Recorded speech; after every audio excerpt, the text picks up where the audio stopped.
I'll be Yoshida. This is Fern Halls. And you are listening to Aetheryte Radio. Aetheryte Radio. Here we go. All right, hello everybody, and welcome to Aetheryte Radio Gamerscape's Final Fantasy XIV podcast. I'm Fusion X. Joining me today, we've got Zanidra, we've got Aldino, Hi. and it's been a while. We've got Fire Marth. Our what is your official title? I meant to look this up beforehand to double At this check. point now, it is the managing editor for Gamers. Managing editor. I Huey- have power, He's Huey, Dewey, and Reviewy. and yet apparently I can't use this power to get on here more than once every 3 years. So To be fair, how often do you ask? that's true. Last time I was on, I kind of bombed the review you guys were doing. Look, so- I'm not saying you bombed the review, but did we shift our review process after that? Yes. Yes. Did we then go back and invite you on? Yeah, so we'll see if this is our mistake or Or everything's going to change again after my appearance this time. yeah, right. This is everything. Fool us once. fun. Yeah. Rook's got some IRL hitting her, so Josh was nice enough to swap in for her for the review. So today is Dawntrail review. There will be spoilers. If you have not finished the MSQ, this is Get your out of warning. here. This is it. I Or don't want to stay. see. I don't want to see comments. I wish you guys would have told us there would be spoilers. This is us telling you there will be spoilers. Yep. Right now, right this second. It's happening. There's going to be spoilers. I should get out of here. Yeah. So many race cars. This is now a Fast and Furious podcast. All the spoiler talk. That's a joke. It's a I was joke. wondering where you were going for. Yeah. And again, too, this isn't. We're not going to go through like the entire story. We're not going to go beat by beat. This is a review. We'll talk about story elements as they pertain to our critiques. One little tiny snippet of news that I do want to go over before we start. And only because I've talked about it so much. There are 2 albums coming out. One is a Blu-ray. It's called Final Fantasy XIV and Back Again. I think is because it always makes me think of like Lord of the Rings. Yes, exactly. This is a Blu-ray of the concert from FanFest at the Tokyo Dome. And then there is a 10th anniversary Primals CD. I think that one's called Riding Home. They were announced for Japan on like Lodestone like a month and a half, two months ago. CD Japan wasn't carrying it. It was to the point where I'm like, are these coming out? Me and a bunch of other friends that are collectors are like, where are these things? They're finally up on the NA store. Yay! They still haven't been announced anywhere. Similarly, deluxe package for the rulebook for TTRPG has also been announced via the Japanese channels, but it is also up on the NA store. It's 190. Was that 190. 190. 90. So if you like to spend money, Yeah, the regular version is there as well. But like to give you some color here, all of the new 5th edition books and in digital are less than that. By All the by. of them. and All that's of them together and the digital versions less than that. and that's But three it is three pretty. books, right? I think for that one you were Yes, telling me. it's $3. Yeah. So Yeah. not a surprise. The TTRPG continues to be overpriced. That aside, we're not talking about that. This is our Dawntrail review. Yeah. So we're just gonna get right into it here. So the way we broke this down. Other thing. Whoa. Uh-oh. Yeah. Oh, she just wants to show off the. Yeah, go I ahead. do. Oh. All right. So everyone is probably aware, but the Gcha T promotional thing has started all over the place. It really is all over the place. If you go to the Gcha website and you don't see your location on their website, there might still be one. So- my 2 aren't on the website. Look There's- them up individually on Google. Yeah. There's actually 2 different websites. Amazing. Really? I found this out. Yeah, one is like you'll have to look them up, but like one's like Gongcha NA, and then one's like NA official or something. Like there's 2 separate Gongcha websites that show different locations. Oops. We talked about this a little earlier, how that was kind of an issue. I thought we had one here. We don't. It was just Yelp reviews putting ads for stuff and pages and Google catching it. Thanks, Google. Good job using your AI. Yay. The secret sauce here is that you probably got, if you're a subscriber, you got an email today, a couple days ago, that talks about this. If you click the find more, it gives you a website with every state, like one website, every state, you can click on it. Or you could just look up Google Maps, like we said. But that is the only time I've ever seen that site. I don't know the URL. I just looked at it and went, wait a second. All of them are on this one page. So look out for that email. Yeah. There's also somebody has started a like a database sheet of locations. Yeah, and people are submitting them. So like if you go to one and it's not on the sheet, maybe submit it. I submitted the one for Norfolk. But if you did not go the first day that your Gcha opened with this promotion, you will probably not get a key change. Just FYI, do not be disappointed.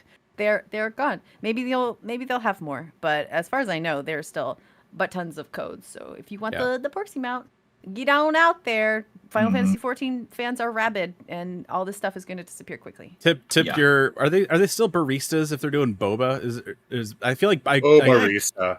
Barista. Tip them well. Tip them well. I've seen some people tweet. They're like, I just got here and it's an hour wait. I'm like, holy shit. Yep. Like I waited an hour in one crazy. place. Actually, I win today. Yep. Right there. to the second one in my area. That's how I know there aren't any keychains. And they actually were super fast. So if you're in the like Lynn Haven area, you will not have a wait. It was and they're like they're like franchises and stuff too. So like each store will handle things differently. Some might just sell the keychains. So you don't know. I mean, that's why there's spreadsheets. Go find the spreadsheets. But yeah, that's it for news. So there we go. We did it. Yay. Review. So how we broke this down, right? There's 4 of us. We have 5 categories. Gameplay. Whoop. That's the second one. Story. I had Very a thing professional. before. I know. We are the most professional critical acclaimers of this MMO. Exactly. Story, gameplay, audio, graphics, and then other, because there's always quality of life stuff, mounts, mid-game stuff that doesn't always quite fit into those other categories. So that's why this is the other category.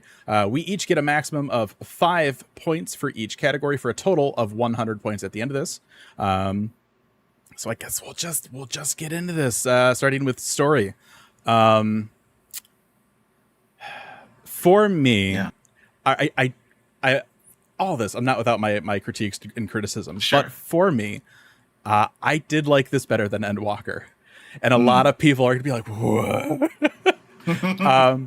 But like at the end of the day, right? It's better for me because of what wasn't there. And that was expectations that I had set for myself over the previous 10 years, right? I didn't really have any expectations going into it, so it couldn't disappoint me. And so from that, I know it's a weird way to look at it, right? No, it makes sense, but coming in that way, I liked it a little more. I think I resonated a little bit more with the kind of theme, right? Where Endwalker was like, there's always hope. It's okay to be imperfect. I'm a perfectionist and I'm still knee deep in the pandemic. I'm like, this isn't vibing with me, right?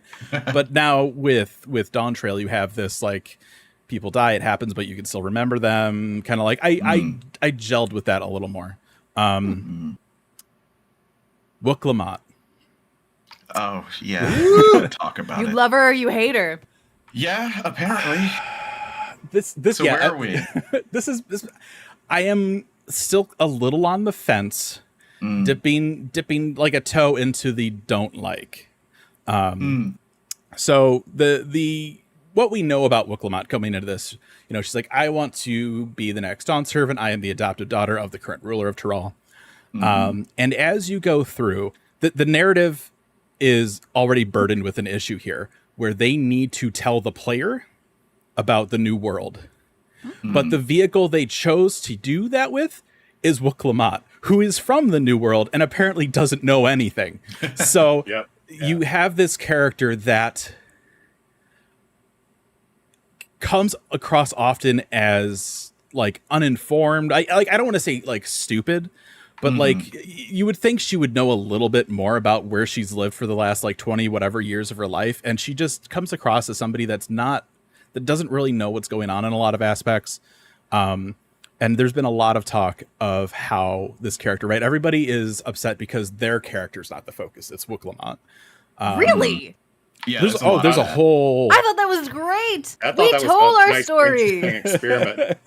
It's There's good. Take a break. experimental shift to the storytelling. Yeah, learn about Yeah. like the That world also through other causes the people's problem. eyes. Yeah. That's the problem that Fusion's talking about with Wuklamot.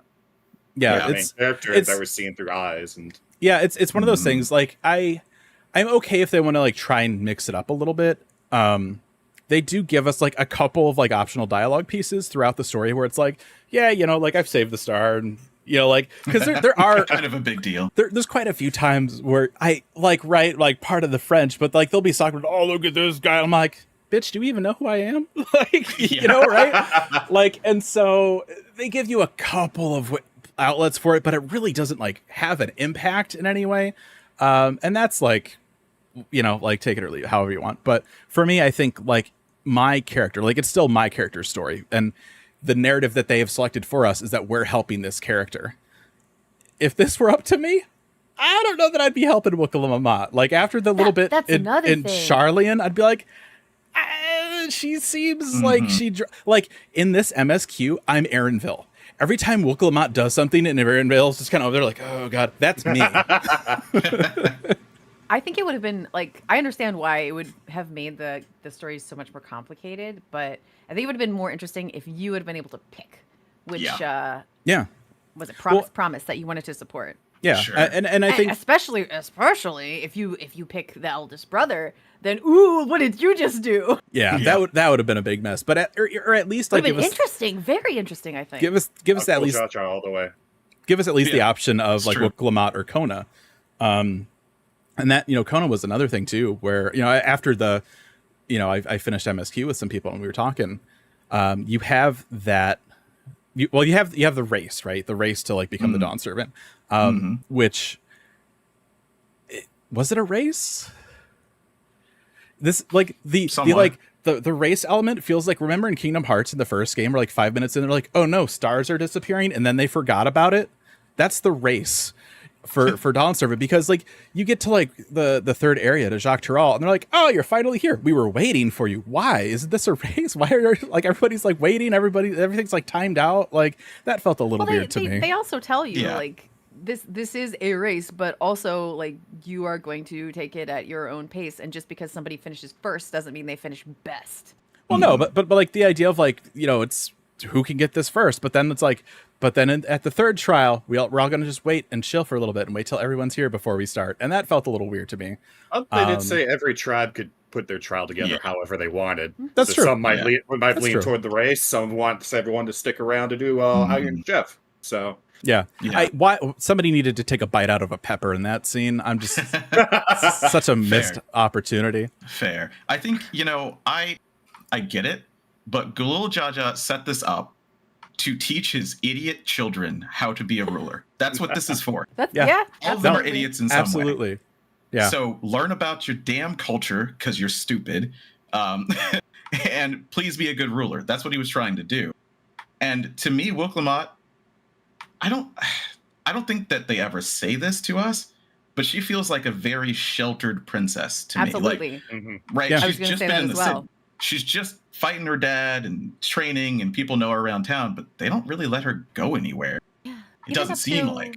Yeah, even up to the story with us at the end of Endwalker. Yes. She's not even like a confident fighter. She's scared of stuff. Yeah. She's scared of fighting. Yeah. She's only been trained. She's absolutely sheltered. She's got no real world experience. Zero. And I fall solidly on the side of I like Wuklamot. Mhm. I started in Endwalker on I don't know. I did not like her, this character, but Yeah. as we went along, I mean, she made some choices and had some opinions that I was kind of like, are you sure? But overall, I like where the character grew and is going. And I think that it's going to be interesting to see the way that she handles the issues that are going to be coming up soon. Yeah. Look, I was down to help Naruto become the next Hokage, and I did that. That's exactly what we did. She really is reminiscent of that type. You're not of the first person I've hero. heard say that. Yeah, it felt okay to me, so I didn't really hate her. Now, she's not my favorite character of the expansion, far from it, but Yeah. I don't hate her. I liked her through the first half, through the, Yeah. as you say, the Naruto story arc Yeah. half.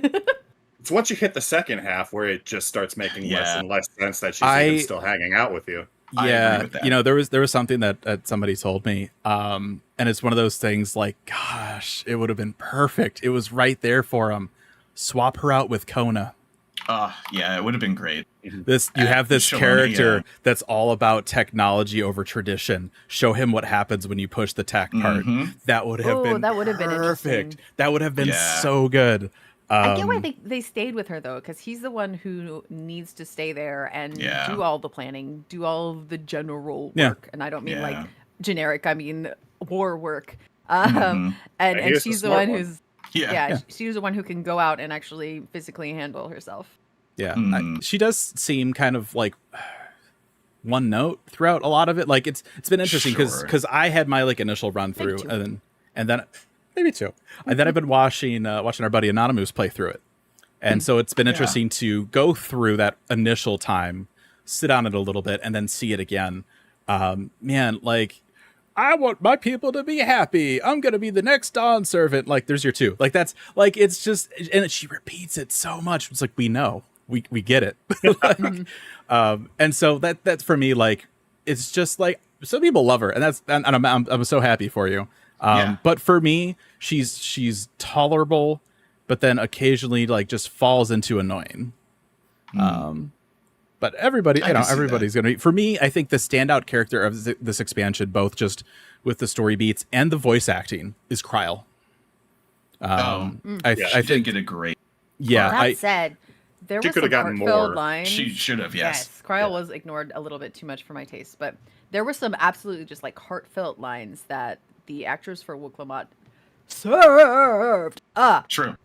There, back in Endwalker, I was like, I don't know how I feel about this particular voice actor. They seem like maybe they're new to the scene. I have no idea. I haven't looked into their background, but they definitely got into their stride, I thought, by the time we were well into Dawntrail. And some of those, like, I don't think I wrote any of them down, but some of the, like, thank yous, like, were like, oh, okay. There's some feeling in sounded that. very sincere. Yeah. Yeah. Oh, you go ahead. I was gonna say, well, Did you hold her hand? Yes. When she was scared? Did you hold her hand? Yes. which part was this? It was the remember that. dirigible, right? Yes, I think so. I'm trying to Yeah, remember. on the way to because- Yaktel. She's Yes. scared. Because she's been on the freaking boats. That was Yeah. a little bit overplayed, I think. Yes, but I think she's been so on the too. boat. She's getting seasick. We take her I on the don't remember dirigible, and this at all. she's just like, Her Yeah, fear she over really don't everything is way too overplayed. Boats, Yeah. flying, alpacas. they're really beating you in the I face. don't like Look, I'm not transportation. scared of this. She's scared. that's of why this. she She's doesn't know scared of this. anything. She's Yeah. afraid of transportation. She's never gone anywhere. Yeah, it's a little weird. I agree that I like the performance. There's just one spot where I think it falls down, and this has been talked about a little bit. And it's at the very, very end when she Xenoses her way in. Yep. It's like, Screaming in lowercase. yeah, screaming in lowercase. Yeah. That's the I meme I'm think- seeing around. Yeah, and I didn't really care at the time, and then someone shared the JP, and I was like, okay, well, yes, they are very good at that over-the-top shonen type stuff. And yeah, I would have expected an over-the-top shonen type performance there, but I didn't really care in the moment. You know, in the moment, I'm just like, oh, what's going on? Okay, cool, this is great, whatever. Yeah. I basically didn't even hear her, so... Yeah, and I we get it, will though. we will get into that more because we Yeah. have an entire audio section. Yeah, we will. And I definitely have some thoughts. I mean, Sure. as far as story goes, getting back to that though, I thought that the way that they handled Alexandria was interesting, but they also didn't give us all the answers right away. Or at all in some cases. Like us, the educated player, knows they're probably from the 12th, right? Where the Thunder Calamity was. But they never say that. Yeah. And I don't It think does- they ever Yeah. came out and told us like what the thing was that Lindblom made. Right? So Just maybe a big that's old lightning bomb. patch cycle or something. It was so funny. Yeah. I'm going through this entire playthrough. My run, by the way, if anyone cares, completely raw playthrough up on my YouTube. But I'm going through this whole run. You It should was make some fabulous faces. Nobody, you could freeze any frame of any video and it's going to look stupid. I can tell you that right now. But it's so interesting that they kind of mixed up the formula. This kind of dips into gameplay too. But like, you know, traditionally we have the 93 trial, the 97 trial, but this time we had a 99 trial. And it was so funny going through this. I'm like, okay. And of course, in the back of my mind, right, because we've seen all the fan fests, we've been keeping up with everything. I'm like, where the hell is Eliminator? Where is this dude? Sure, yeah. And then he just squeezes right in at the end of that final dungeon. I'm like, oh, hey, buddy, where you been? You had to know he was not going to be important. Yeah. You never know. You never know. I mean, you know, with Endwalker, it was, look, here's Anima. And it was like the first dungeon boss. We're like, oh, Yeah. All right. Yeah, it was super early on. So that was interesting. But yeah, I'm super curious with this story where they're going to take it. Obviously, they gave us a lot of breadcrumbs. We have Spheen's like headband Regulator. thing that they just kind of showed for no reason at the end. So it's like, obviously they're like, hey, look at this. This is a thing. Okay. I like Cool. when you go and you talk to all the citizens of Solution 9. A lot of them are unhappy. You're going to Yes. have to deal with that. That's going to be interesting. Yeah. Yeah. The other one for me, I think the biggest breadcrumb that I feel like at this point, there's so many references as you go through the story. Let me backtrack. The breadcrumb is the key that helps people travel through shards. The MacGuffin. And the way that it just happened to glow with Asm's symbol at the fight when we used our some crystal. reason. Absolutely. We made that ship. Yeah. But I thought it didn't was look that detailed at it. I yeah. didn't There's notice just it's a simple symbol, right? It's like a circle. Yeah. It's right. It doesn't stand out a whole lot. But we pull our thing out to call up the party finder peeps, and this thing glows with it. So it's like, okay, who made this? Yeah. But I also And thought, that- go ahead. Oh, that makes the mystery of the Milala more important, because from the story and everything we know, it feels like they left the source, they went to wherever Alexandria is, right? They were there. How did they get there? Why did they get there? They obviously left from Nericidia. We're going there because they talked about the South Sea Isles, and that's very cool. But did a previous Asm make this? Right? Is that how they got it? I mean, we know he went to a place with a volcano because he liked the grapes. Yeah, maybe. You know? We've time traveled before. I'm just saying. Yeah. And that's the other thing. If it is true that they left the source during the Calamity of Ice, that's after the Calamity of Lightning, by the by. Yeah. That's did they time travel like the Crystal Tower or what? Time works differently on all the shards. Yeah. As you know, Either or both. we Yeah. geared up for that final little bit where we're like, we're gonna go through the thing, and there was like, I think there was a joke or something about like how time might pass or something, and I was like, Yep. do it, Yeah, do that'd it, be you great. cowards! Let us come back, and like 2 years have like transpired. That'd be awesome. They have the perfect Yeah. vehicle to do a time skip if they want. I need to see Wuklamot and Shippuden. Yeah. Yeah, I need the time Then the skip. twins would be different ages. Yeah, finally the excuse to get Alphinaud and Yes. Alizé to grow Yes. up. No, because one of them was with us, right? And one of them stayed. Oh, that'd be They amazing. would actually That'd be be- different ages. that'd be so cool. Wow. I also like I'm your that, older sister now, bitch. that particular scene where you're able to apologize to Alizé for like not like letting her go. She's like, I'm so sorry. I know you really want to. But I thought it was interesting too. Like, so obviously, now that Shadowbringers has existed, right? The idea of reflections and that people are there's mirrors of everybody, right? So we get some of that in Solution 9. Like we get the Geralt variant who loves his energy drinks. We get I think Rodina is the new one. Yes. Hildebrand. The review for this, by the way, will not include Arcadian impressions. This is just base release. That said, I do hope that the president of the wrestling thing is Godbert's Oh, mirror. that'd be great. No way. Come Yeah. on. That would be great, but It's gotta be. when Anyway, we fight them, it'd be awesome. but one of the things I did appreciate going through this story, this is one of those things where people are going to love it or hate it, depending on how they received like the shard and the reflection stuff.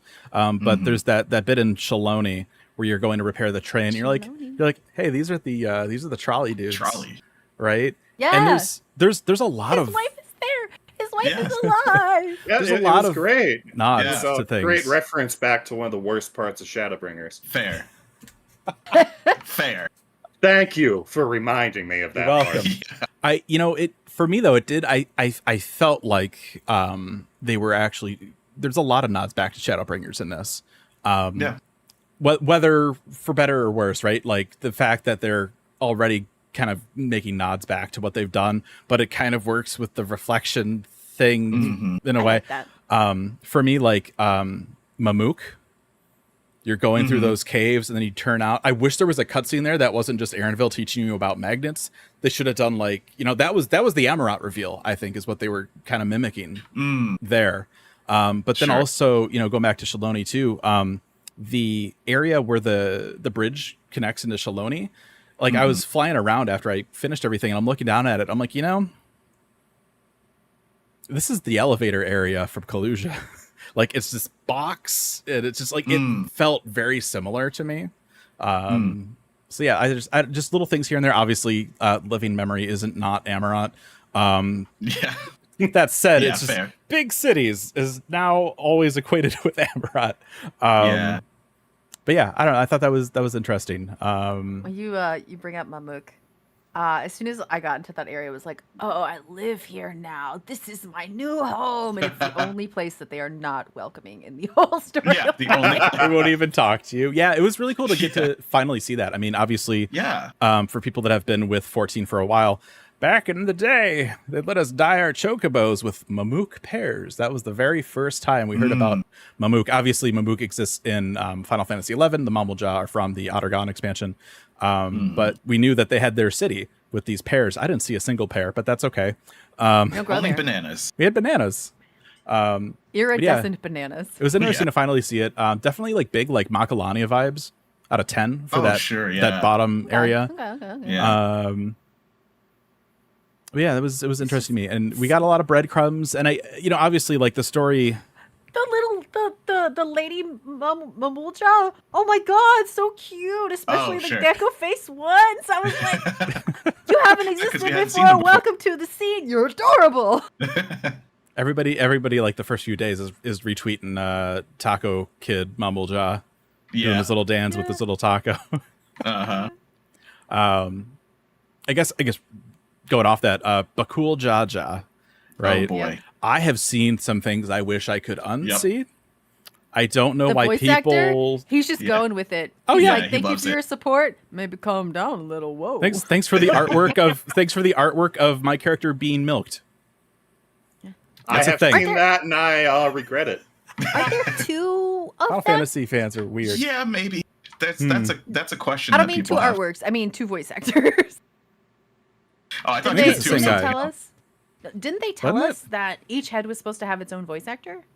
I haven't looked into it at all. Genuinely don't remember. I do know that there were a few times that I felt like the voice work for, I think it was more Galul Jaja, but I was hearing like Fozzie from the Muppets in a few of those lines. Sure, yeah. And it was just, I'm just imagining like a Jaja like Mamul, like with like a Fozzie bear and a Gonzo face or something. Like it's crazy. But yeah, I thought his character, like, if you've listened to the show, one thing you'll know is that I hate. I've been really sick of the redeemable villains thing, right? Sure. So we got Bakul Jaja. He's kind of an ass. He like kidnaps the one dude in Jacques Terral. He's like, yeah, I might just like kill this. I'm like, awesome, this guy's great.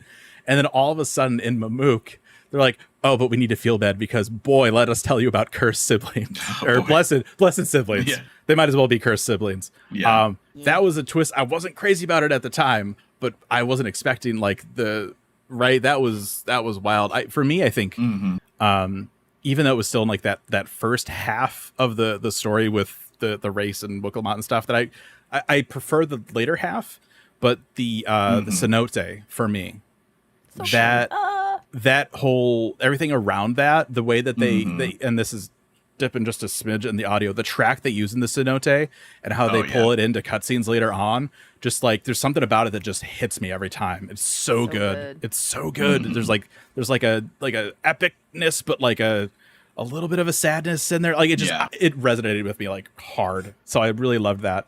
Let's see what else is there from story.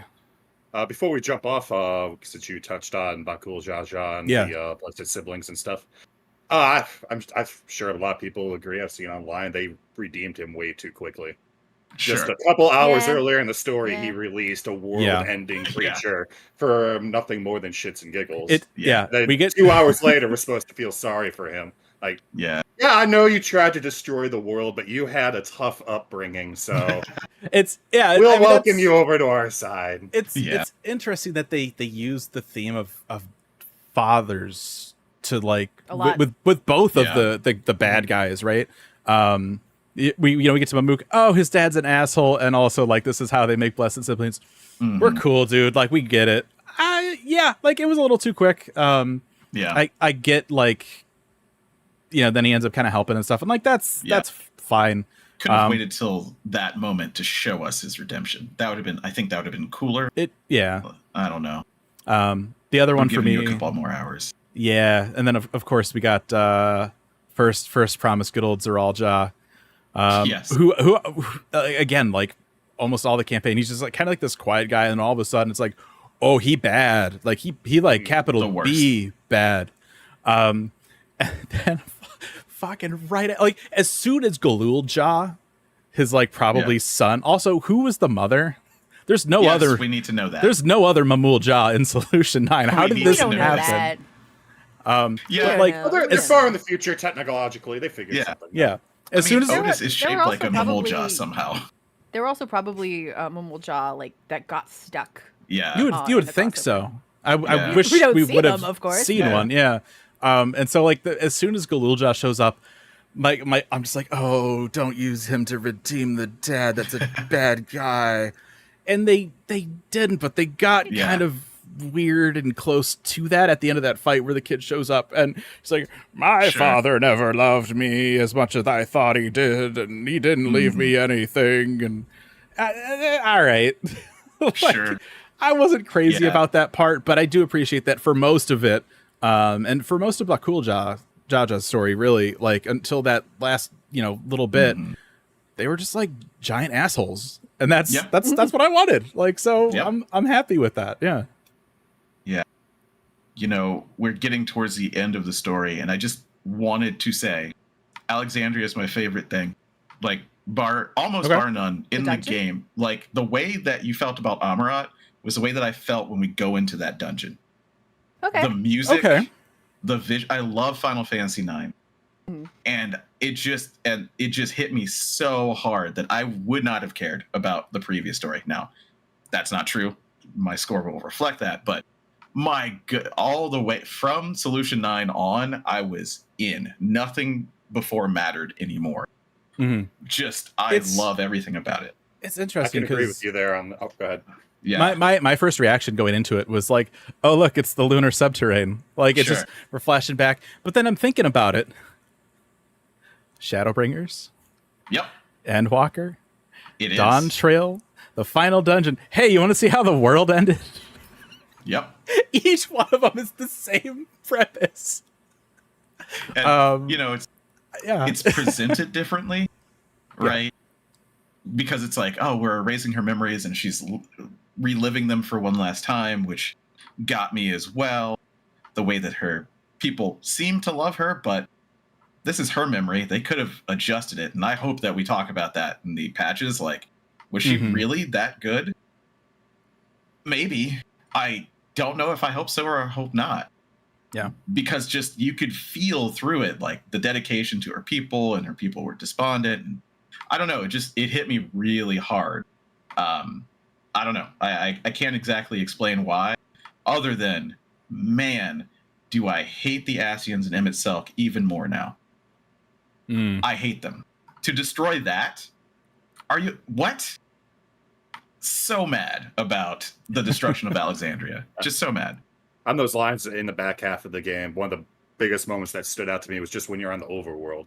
You start off in Heritage Found, you're learning about all the high-tech stuff that's going on in this dome here. You go into Solution 9, you start learning about Alexandria, and as you keep going through the MSQ, leave Solution 9, you continue the other half of Heritage Found beyond the wall. And there, just over the vista, you see the ruins of the old Alexandria. The story never points you out to look at them. If anything, if you're not going for the Aether current nearby, you might just run by it without looking at it. But I walked up there, just looked over the ruins of Alexandria. There were like 4 or 5 other people that were standing there just randomly with me. It's like that was one of my favorite vistas of the entire game right there. Yeah, and we never see what the they thing. used to have, and it was ruined what they left behind. And we never see the thing that caused that. Yeah, yeah. I do want patch, to, right? I mean, you know, in that regard too, we never did see that big blue Grand Canyon. True, we did not. That's gotta be like a dungeon and patch cycle. Like you can't not show that. The other thing too, that I was surprised / disappointed with, there was somebody from the trailer we didn't see in the MSQ.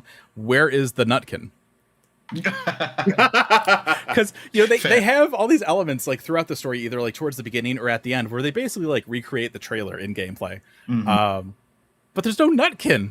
That dude was supposed to get his damn golden acorn. I was rooting for him.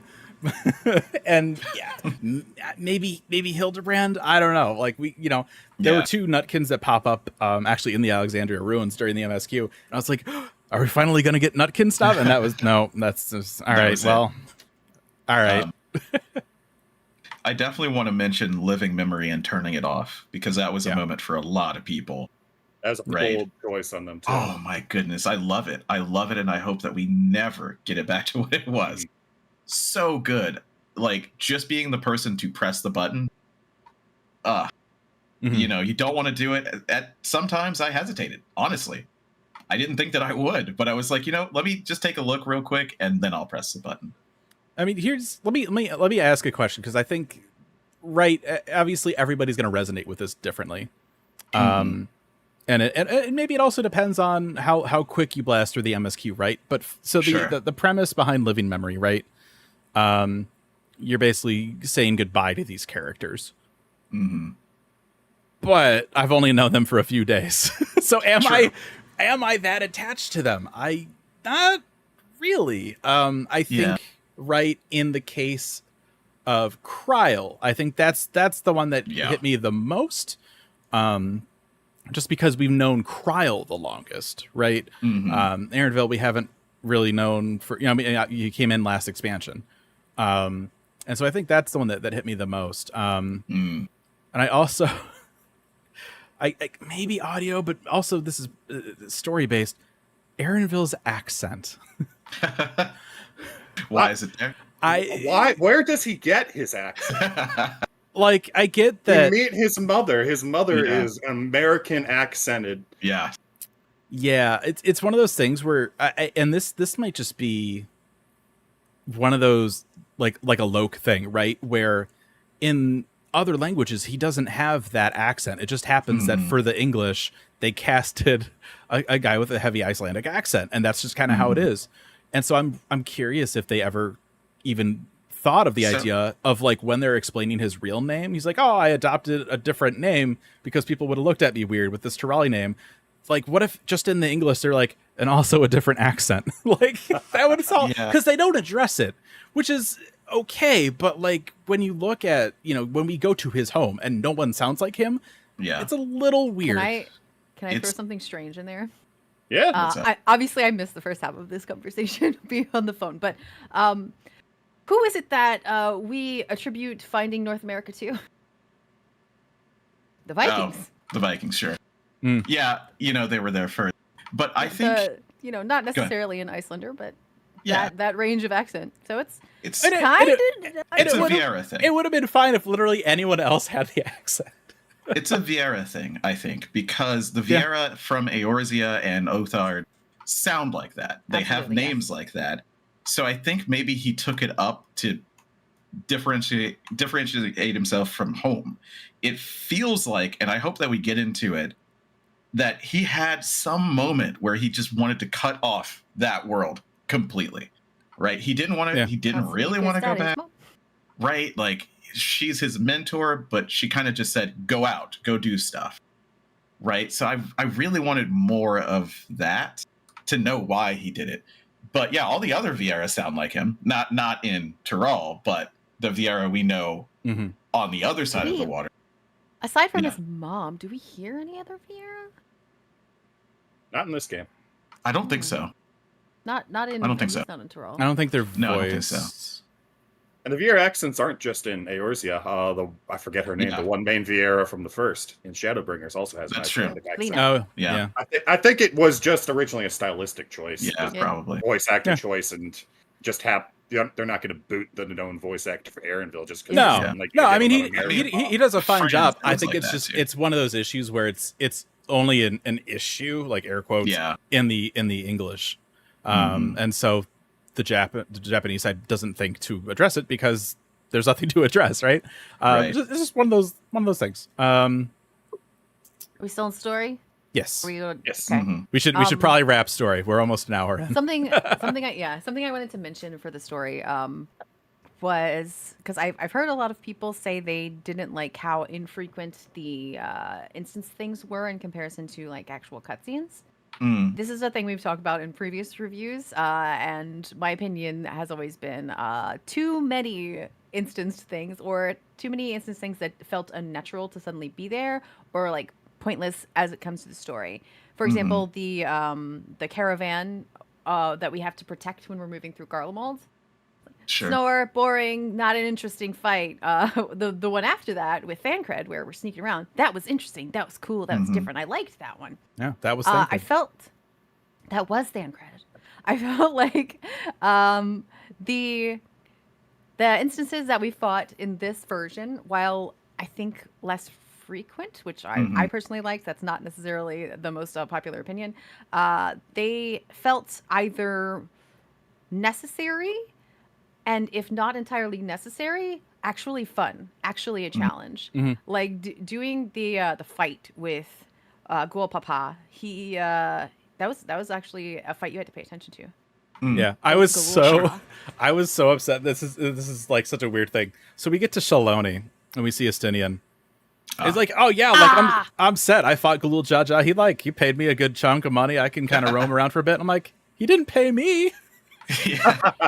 Like, where's my bag? Wait, you guys are getting guild? paid? Yeah, right. Like, what? All right, I see how it is. Now that we Yeah. mentioned Estinian, I was hoping someone bring up Estinian. Sure. There's one I specifically wanted to touch on here in the story. Mostly because the last time I was here on AR, Estinian was the worst part of the story that we reviewed back then. Mm-hmm. Here, I think he's the best handled Scion. Sure. Yeah. He's I not agree. being Same thing. forced into our party. He's doing his own thing. He just happens to cross paths every once in a while with us. He never really directly helps us out with the big issues. He just, hey, I happen to be here. I'll help you and I'll go on my way. Estinian is Yeah. who we wish we could be in this particular instance. I have heard Yeah. that so much, yeah. Just Yeah. eating some Sabatender and just living life. Living your best life. I will say, though, you mentioned instances. Why not the train? Why am I watching a cutscene for the train thing? Why can't I do something here? I think that there's a lot of people who are like, oh, the story drags so much. And I think it's a couple of things, a few less instances, which whatever, solo duties, people like or don't like. But it feels to me like this is one of the expansions where they were like, oh, surely they'll do side quests along the way. And maybe that'll flesh out things. Nobody did any. Don't lie to me. You didn't do the side quests along the way. No. You saved them for the next job. And I think that they need to understand that that's how people play it. Because the side quests have the variety of gameplay. There's more following people, fighting things, you know what I mean? Mhm. Where the story was go talk, go talk, go talk. And a lot of people fell off and hated it because of that. So I think that they really need to rethink side quests. I love them. I'm Well, going to go back it's- through and do the story, but Yeah, I mean, my response to that would be, I mean, again, like I've been watching Moose play through. He does all the side quests, right? So Yeah. just because we don't and we want to get the MSQ done, obviously, like Yeah.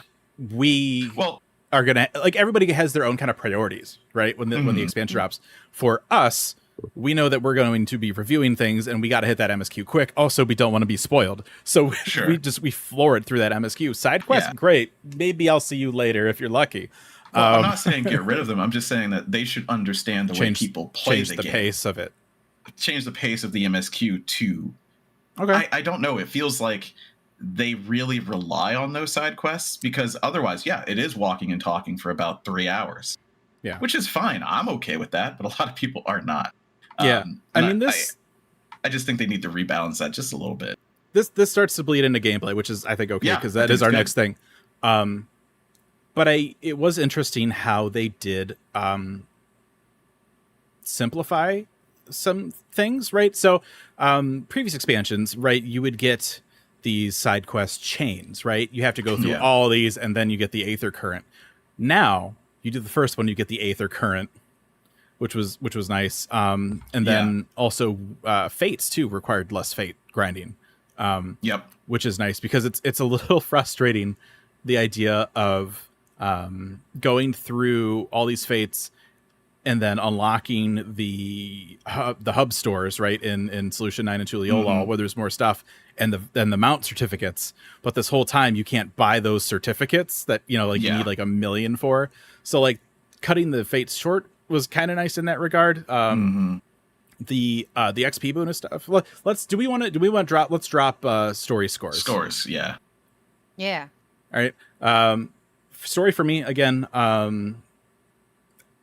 lots of breadcrumb stuff that they need to kind of follow through with, but I did enjoy it more than Endwalker. This is going to be a 4 out of 5 for me. I wouldn't say that I enjoyed it more than initial Endwalker. I did enjoy it more than later Endwalker. Sure. Preach. Yeah. There were some. Did we talk about the role quest? No, we didn't. But I was gonna have to for my score anyway. So, but yeah, go just ahead. for let's really, mention those really quick with the role quest. Yeah.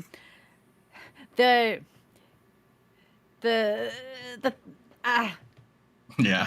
It's very take it or leave it, right? Yeah. Whether or not you like the League of Idiot Villains. It's the Legion of Doom rejects. Yeah, I do. I didn't expect to. Okay. I like the concept. I think it is a stupid concept, but it made me laugh. So screw it. I liked it. Some of the actual quests were boring as hell. Yeah. But some of them were really cute. I actually really, really like the healer one. It's also very dumb, but it's very fun. I liked them. This is gonna sound so weird. I liked them because they weren't good. Exactly. One of my biggest problems with Endwalker is they kneecapped themselves on 6.1 by having that story locked behind the Void quests, which were locked behind the role quests. So 6.1, they had to reinvent the wheel a little bit to get the story where they wanted, while also not being able to use characters that had been around forever, like Uno Kalhai. So with these, by these role quests just being kind of like whatever, they're not that great meh things, that means that like it's not gonna like impact the story in a really bad, awful way when it could have been way better later down the road. I just think the concept was goofy. Sure. In chat, Corrector Yui said it's like Hildy but worse. I'm gonna disagree with you. It's like Hildy but better. But I also don't like Hildebrand. Anything's better than Hildebrand. Sure. Yeah, Thank you. I'm kind of there. I understand that people love Hildebrand, not for me. But I did like the goofiness that happened in some of these quests. So it was Diet Hildebrand. If you're gonna go hit Hildebrand, you need to go full Hildebrand. Sure. They were fine. They like Fusion said, they fulfilled the purpose in a way that didn't make you feel like you were gonna miss out on anything or. Yeah. I missed job quests. Yes. That is what it did for me. That's so weird. But yeah.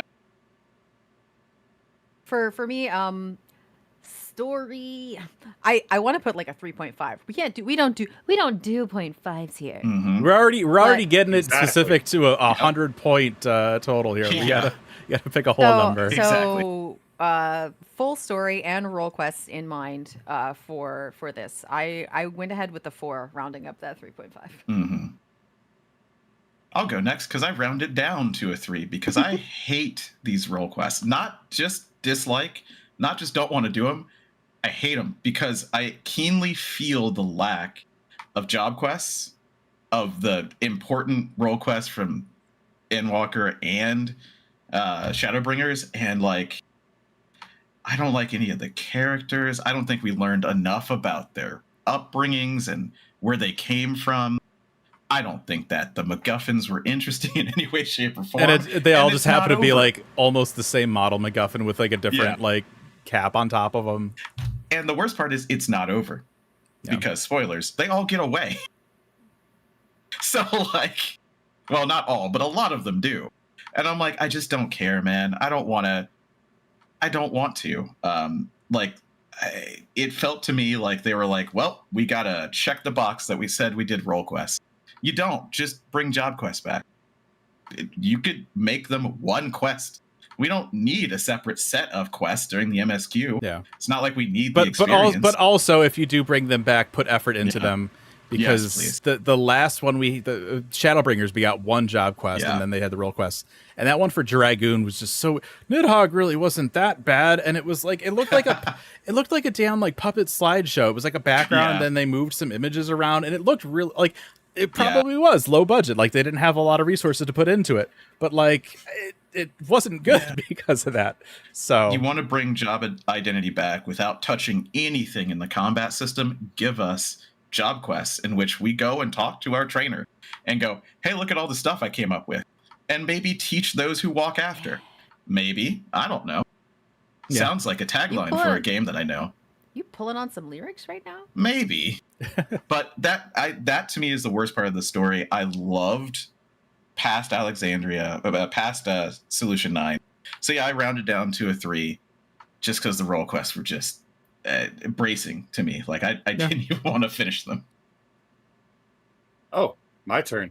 Yeah. I rounded down to a 3 as well. Yeah. I did not consider the role quests in my score. That was my score is entirely off the MSQ. Yeah. I finished the MSQ in a week. I remembered all the high points, all the excellent parts, the whole back end of the story, playing through living memory, struggling because I just had tears coming down my face the entire time.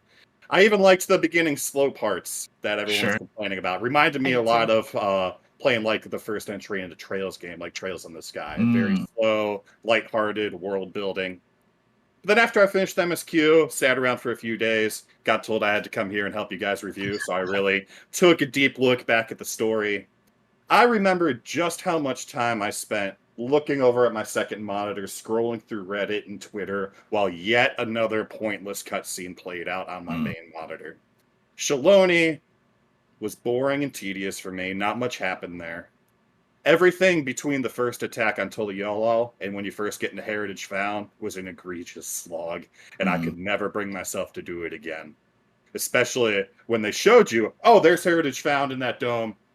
You're not going there for another, like, 3 hours. When that was the one point I wanted to get to. Right. This was the longest MSQ has ever taken me. Yes. Normally it takes me 2.5 days. This one took me 5 days. It was, I think they said 1.2 times Endwalker's length. Yeah. Something like that. Yeah. I just love that, like... Part of it was I actually forced myself to sleep like a normal human being this time rather than not sleeping. And part of it was normally I am only waiting for one person to like continue on the story with. And this time I waited for like 3 or 4, which actually made it more enjoyable. So like glad I did it. But it did take me twice as long to finish this MSQ. Yeah, Shaloni was a bit of a weird area because it was the start of the second act, right? Yeah. You go through, you're like, okay, she's Dawn Servant now. Do you want to go light some shit on fire? Like literally, like. Before we leave the story section behind, I'd like to argue they should have never revealed Heritage Found Solution 9 before the game came out. 1,000%. 1,000%. The other question that I am so curious about their workflow, because you go to Solution 9 and you're like, oh, you guys got that Crystalline Conflict PvP armor too. We've had. Like a lot of people are like, oh, this looks like it could be in Solution 9. It is in Solution 9. It's what everyone is wearing. Why did we get it like a year before? Like, what happened? The designer is there also. It's two pieces of the same sliver. Oh, yeah, there you go. Yeah. It's so strange to see everybody wearing that gear when we've had it for so long. I wasn't bothered at all. It didn't necessarily bother me, but it's weird, like from like a lore point of view, because like that doesn't exist on Aetheryte until that moment, right? Did we talk about Sabine at all? No. She was a character. A lot we didn't even talk about the theme. I wanted to talk about the overall theme of the story. We can dip into it a little bit. I wanted to say, for the expansion that was supposed to be the lighthearted adventure, the theme was anything but. It's all about death and the memories of your loved ones. It's based on Final Fantasy IX, whose theme is facing death and oblivion. Yeah. Sure is a lighthearted damn adventure. I mean, that's what they always do. And Walker was gonna be focused on Garlemald. Remember that first fan fest? We're going to Garlemald. Cool. The whole time people were like, "It's summer vacation." I'm like, just like hold on to your asses. That's not what this is Yeah. going to be. No. Something bad's gonna happen. But yeah, Sphene is so interesting to me. I loved her character. Like, of course, when we first see her, we're like, who the hell is that? What does that even mean? But like every moment she's on screen, I'm just trying to figure her out. Honestly, I'm like, okay, same. so what is her deal? What is her thing? Is right? she bad? Is she good? Is she misunderstood? And yes, all of the above. Yeah, it's really interesting to me, and I hope that the patches delve more into her, which I think they are because we see her crown. But I really want to know the real Sphene that this program was based on. Right, He's Garland from Final Fantasy IX. Yeah, Garnet. it's funny. It's funny because I think she's like 3 queens before Dagger, because Dagger's like the 17th and she's the 14th if you look at her back, what's on her back. Yeah, that was so interesting being able to go back and look at that, because I know like when she first came out and they were playing like the 9 music, like, oh god, please don't say the G word. Yes. And they didn't. And Yeah. and to their credit, they still kept the naming scheme while Yep. also having it not be a stone that's in 9, because there's no Sphenes in Yes. 9. So like I thought that was a very nice way to kind of skirt That's the cool. issue. It's so interesting because obviously, right, whether you love it or hate the idea of it, Final Fantasy XIV is a theme park RPG. A little more literal. At the end of this expansion, Yeah. I love the idea that like, yo, can this final zone be like theme park heaven Vegas? That's what it was. Um, So accurate. It's so wild. But yeah, it's funny because it's, yes, okay, it's a Final Fantasy series game. Yeah, it makes sense that you could borrow Sure. stuff if it's a theme park MMO. There's some parts, it's weird because sometimes I like the original 14 story. Overall, like that's like my thing. And right, for 6.x, I'm like they took too much from 4. Sure. But it's also interesting, like here, like there's a couple of little nods here and there, and I God forbid I say this out loud, and it's gonna haunt me now. They could have gone a little more. Oh boy. Honestly, I would agree. Yeah. Yeah. Obviously Just- not as blunt as Final Fantasy IV and the post-Endwalker. Yeah. but Yeah, I I think wouldn't mind for me the something one more than subtle references. the part Yeah. that hit me the On this most with day, this was I think the play. I think it was the play. Like they started off with it. I'm like, just call it. I want to be your kid. Just do it. Just do Yeah. it. And then they have the cheeky like There's a Aether little- current quest after that Yeah. does mention. I'm like, all right, like if they named Otis Steiner, I would have been like, all right, But yeah, it was using names and a little bit of art, right? Because it was the Alexandria Music. from 9, right? And the music, yeah, and it was okay. It didn't, and they twisted it in a way that felt more original than 6.x was like, here's Golbez and the 4 fiends. Also, I guess dragons. I don't Just know. you wait until Necron shows up. It's gonna happen. I would be fine with Yeah. all fucking I trial. was Necron. joking when I was Please. playing that. I'm like, when's Necron gonna show up? But yeah, it didn't bother me as much as 6. Maybe it's like when you live in a house with somebody that plays the drums, you just learn to tune it out. I don't know, but it didn't bother me as much. Do This you like time 9 around. more than you like 4? I've never finished either. Doesn't mean you don't like one more than the other. I have more fond memories of 9. I will say that. And to my credit, I did actually try and finish 9 before Dawntrail came out. I didn't quite get there. But yeah, I don't know. I found it was nicer. I wasn't crazy about the zone being the way it was. Like the theme parky element, it seemed really weird to me. But like in the context of the story, like all right. And final zones. What are you gonna do? Like we've gone to the edge of creation. You can't. For kinda as hard. much crying as I did in Endwalker's initial release, I did not do so much during this one. But when we learned about Kryle's parents and that whole section with her, I was ruined. Absolutely. Kryle stuff Hold is on. I what hit gotta, me. yeah. Yeah. I'm not cryling, you're cryling. I had to go get some water, make sure Yeah. I didn't dehydrate. Oh, I was wrecked. Yeah. All right. Gameplay. So, yeah, I mean, obviously, I think the big one for me, and I think I mentioned this a little bit earlier. I did appreciate how they did try to change up the formula a little bit. We didn't have a trial at 97. The trial was at 99, which is so weird when you're so ingrained to this system, this kind of pacing, right? The cadence, yeah. And you're like, all right, we'll do the dungeon. We'll go ahead and do trial. I'm like the John Travolta meme. I'm like, where's the trial?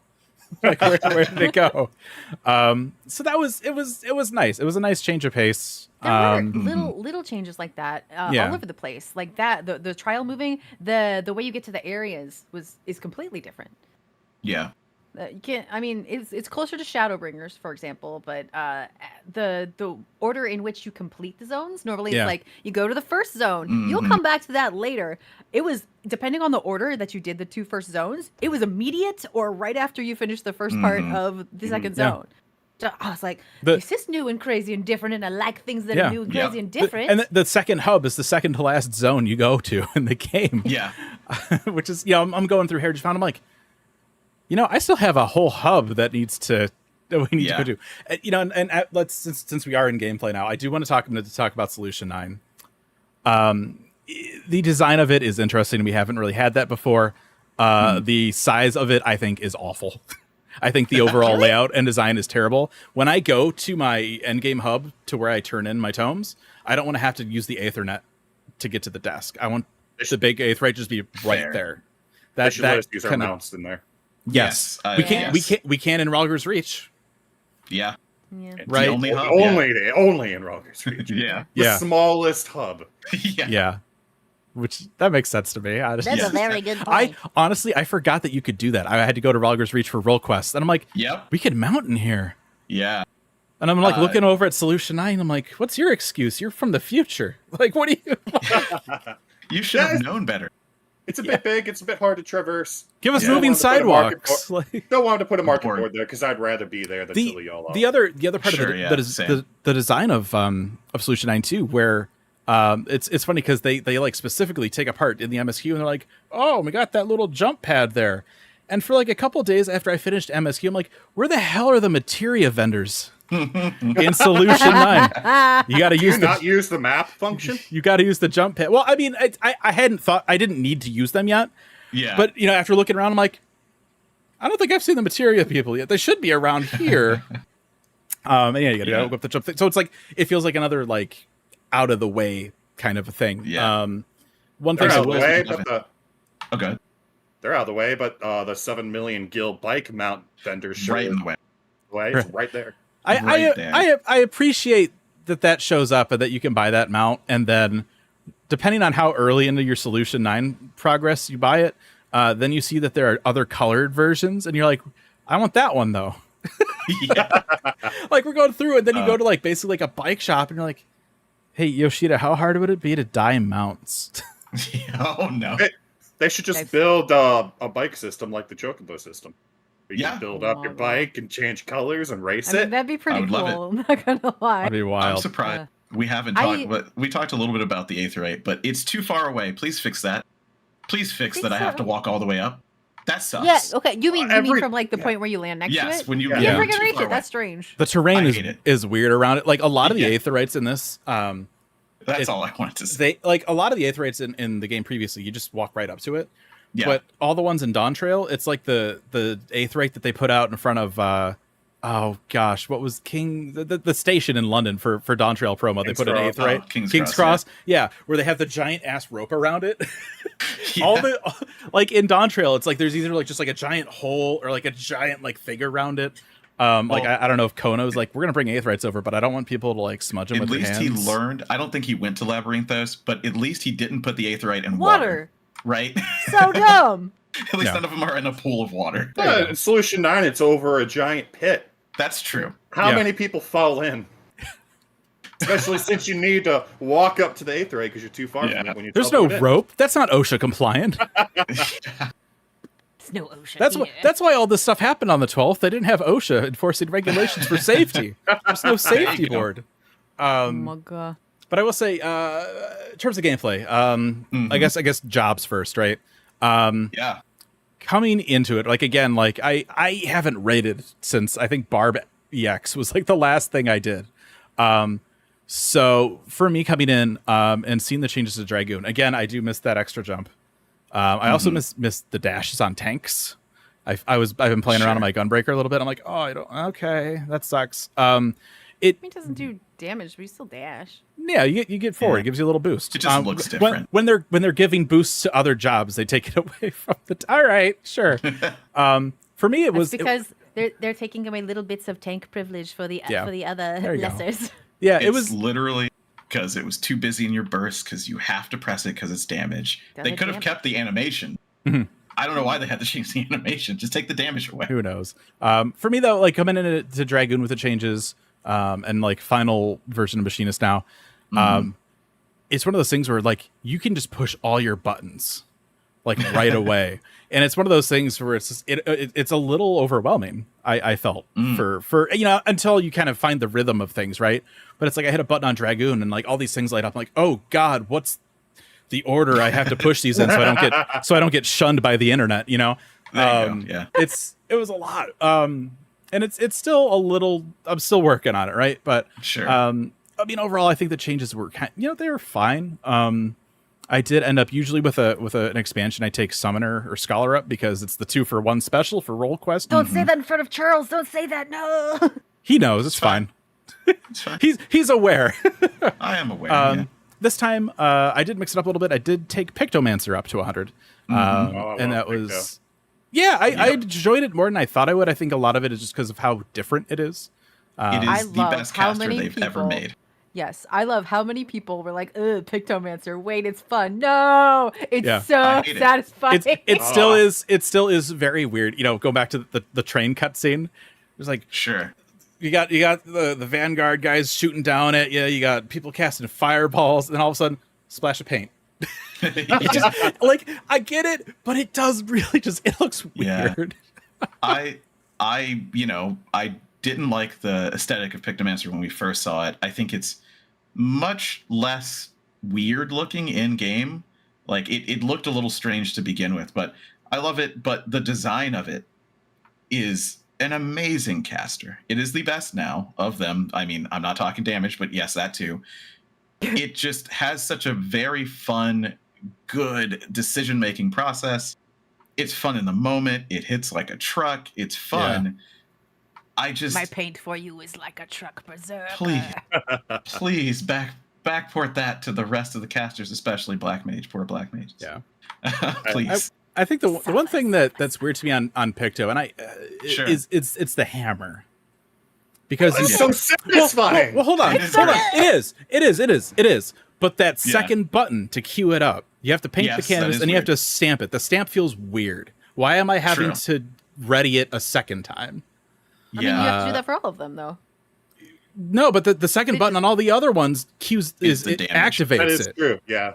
Yeah. So like you paint the Moogle thing, you cast a Moogle thing, and then you with the hammer, you got to paint it, and then you have to say. But it's also a different function. It's the twofold thing for the Moogle, and then the hammer thing is just a bam, bam, bam. Yeah, it's just I don't know. It feels a little weird. It comes from it having 2 charges and then also having a 1-2-3 combo. So they need to add. I think if anything, they should use the action continuation for that second button. Just to have 3 buttons for the hammer. It feels a little wonky to me. It is a little weird, yeah. But other than that, I mean, I enjoy that it's so different. Right, I think that's the thing that pulled me to it. I Viper up to 93-ish. It's very busy. I love it. Very busy. I love it to death. Yeah, it's my favorite. It's the reason I like it, and I don't like melee classes. There's just so much going on with it that it actually engages me. Yeah, I only have it up to like 85 because I didn't even unlock it until I was told I was coming on here. So I'm sure it's even more fun and even more busy. We appreciate your efforts. So fun at 100. It is for so reference, fun. Yeah. For reference, before this, the only melee I even bothered touching was not touching, but actually playing was Monk. Yeah. So so like that speed, interesting. Like that speed a and whole new world. Yeah, Viper. I don't know that they hit as hard as they did with Picto with Viper. Probably not, just because a lot of people are resistant to casters in general. Like a lot of people just don't play them. This is why they're not the poster child class. They're not as cool, but like Viper feels so fun at 100, trying to do what you're supposed to do. It just flows so well. Yes. It feels so good, and when you do what you're supposed to do, you know, like double reawaken, man, is it shiny and beautiful, and you hit like a truck, and yeah, you're so fast, and you're weaving from dual blades to the twin blade. It's great. It really is. My only complaint about Viper, correct me if I'm wrong, because I don't know if it becomes more relevant once you hit 100. What's the point of the light up sword job gauge? Oh, It just yeah. flashes toward the direction of your button. I I can look at my hotbar. Yes, And it's accomplish true. the same thing. So It's true. Yeah, it reminds me of Stormblood. It's funny. A lot of things are reminding a lot of people of things from Stormblood with this yes, expansion. yeah. For me, it's when jobs have a job gauge, just because job gauges exist and it has to have one. The Viper thing, it's like, okay, because of the combo system, it's like, okay, and it lights up regardless of how you have your hotbar set up. And I think my second day playing it, I'm like, I already know of ways they could have made this better. Like have it signify flank or rear, and and winning. Perfect gauge with all the buttons you have to hit. If you get your thing set up to left and right, and then like have it highlighted for, you know, green or red for flank or rear action for that thing, that would have been amazing. Instead When I of first started playing it, I assumed that the colors showing up on the gauge were going to say flank or rear, green or red. No. it's just it's weird. It's really weird. That is, I feel like that is the way the gauge could actually be helpful is prior to having to hit the thing. You don't even need this one or that one. You just need thing be green, thing be red to let you know which one is coming up next. Yeah, that would have been. But it's so literally back and forth and back and forth, and then until you have to stop your basics to do any of what the Dreadwinder or release stuff, it's back and forth. It's so easy. Yeah, I love how fast it is, how you're constantly doing stuff. That was one of my favorite parts of Dancer. Dancer's a little bit less like that right now with the opener, which I really don't like. But as soon as you start getting feathers, it cleans itself up. Yeah, but to start, it just feels unsatisfying. You know, Viper's job gauge could tell you about the other positional that most people don't even know exists. Yeah, your main combo has one, but the Dreadwinder, those 2 hits afterwards, not the OGCDs, each one is a positional. And I've seen so many people go, wait, what? Apparently, people don't read the tooltips when they're doing the job. I noticed that when I first started the job. To like, literally everyone's credit, though, like when you... It's a long tooltip. When you... especially Viper, like you look at the... Like, I'm going to read the tooltips, and I'm going to... How does this work? There is so much text. I had to pull up Squeenix's job site. So it showed I did different charts. I did that as well. How everything goes through. And I referred the chart there's a lot to the there. tooltips. Yeah, like I said from the Media Tour stuff, like they gave us a guide for Media Tours, very helpful, but I did not understand it very well, so I just threw the buttons on the hotbar and hit them until I was like, "There's the pattern." So and truly, I mean that's how I was too, because I was looking at, obviously, you know, I looked a little bit at the stuff from the Media Tour. There was so much stuff from the Media Tour. You need to just put it on your bar and smack a striking dummy. Like it looks complicated because of all of the switching that those main 2 buttons do. It looks complicated, but it is not. You literally do not have to pay attention to what any of the buttons say or do until the 3rd one in the combo. It really comes together in kind of like a beautiful flow. And depending on the kind of like setup and your play style too, like I actually have, so the way that that Viper works, there's a lot of there's like 3 to 5 like buttons that just kind of like activate with moves at the end of stuff. I actually use those multiple times on my bar just so it flows. Yeah, so it flows better. Sure. Yeah. It takes a little get used to, but it's once you have the single target down, the AoE is exactly the same. Yeah, exactly the same. Yep. It's interesting to just design wise, you know, flank rear. It tells you by the second button you press what it's going to be. So it's kind of, I like that. You just have to know where to look for it. Yeah, it has that space to get really complicated. And the job gauge, the only thing that I will say is that in really high level play, you're going to stop your 1, 2, 3, even though it's not a 1, 2, 3 combo, to do other stuff. So I think the reason that they have that is so that you can look and go, where was I? Because I pressed 1 and then 2, and then I did my Dreadwinder, and then I reawakened. Where was I? Oh, right, back to Could 1. be. So I think that's the only reason like it does that. I don't know that it's useful because if you are playing at that level, you know what button you're going to press. But it's kind of cool. You know, it's interesting. Depending on where you have your bars and where you have your gauge, it might be a faster visual reference. Yeah. Yep. True. Super other jobs? freaking fun new jobs, though. Good job. Yes. Good job. Great new jobs. Ooh, can I be selfish and talk about Bard? Absolutely. Go for it. Yeah. Bard's my main. You know, the big thing about Bard, the greatest change is you can use songs without having to target anything anymore. Yes. Mm-hmm. I remember I was looking over the FanFest write-ups, and one thing Charles mentioned in his write-up was, please, God, don't let this mean there's going to be a 2-minute pre-pull just so you can get your full coda out there. They did catch that before release came out. They made it so the songs can't be played out of combat. Yeah. On the negative side, that means it takes a moment for the game to catch that you're in combat once you do your first hit. So it takes a moment before you can play your song, which completely throws off my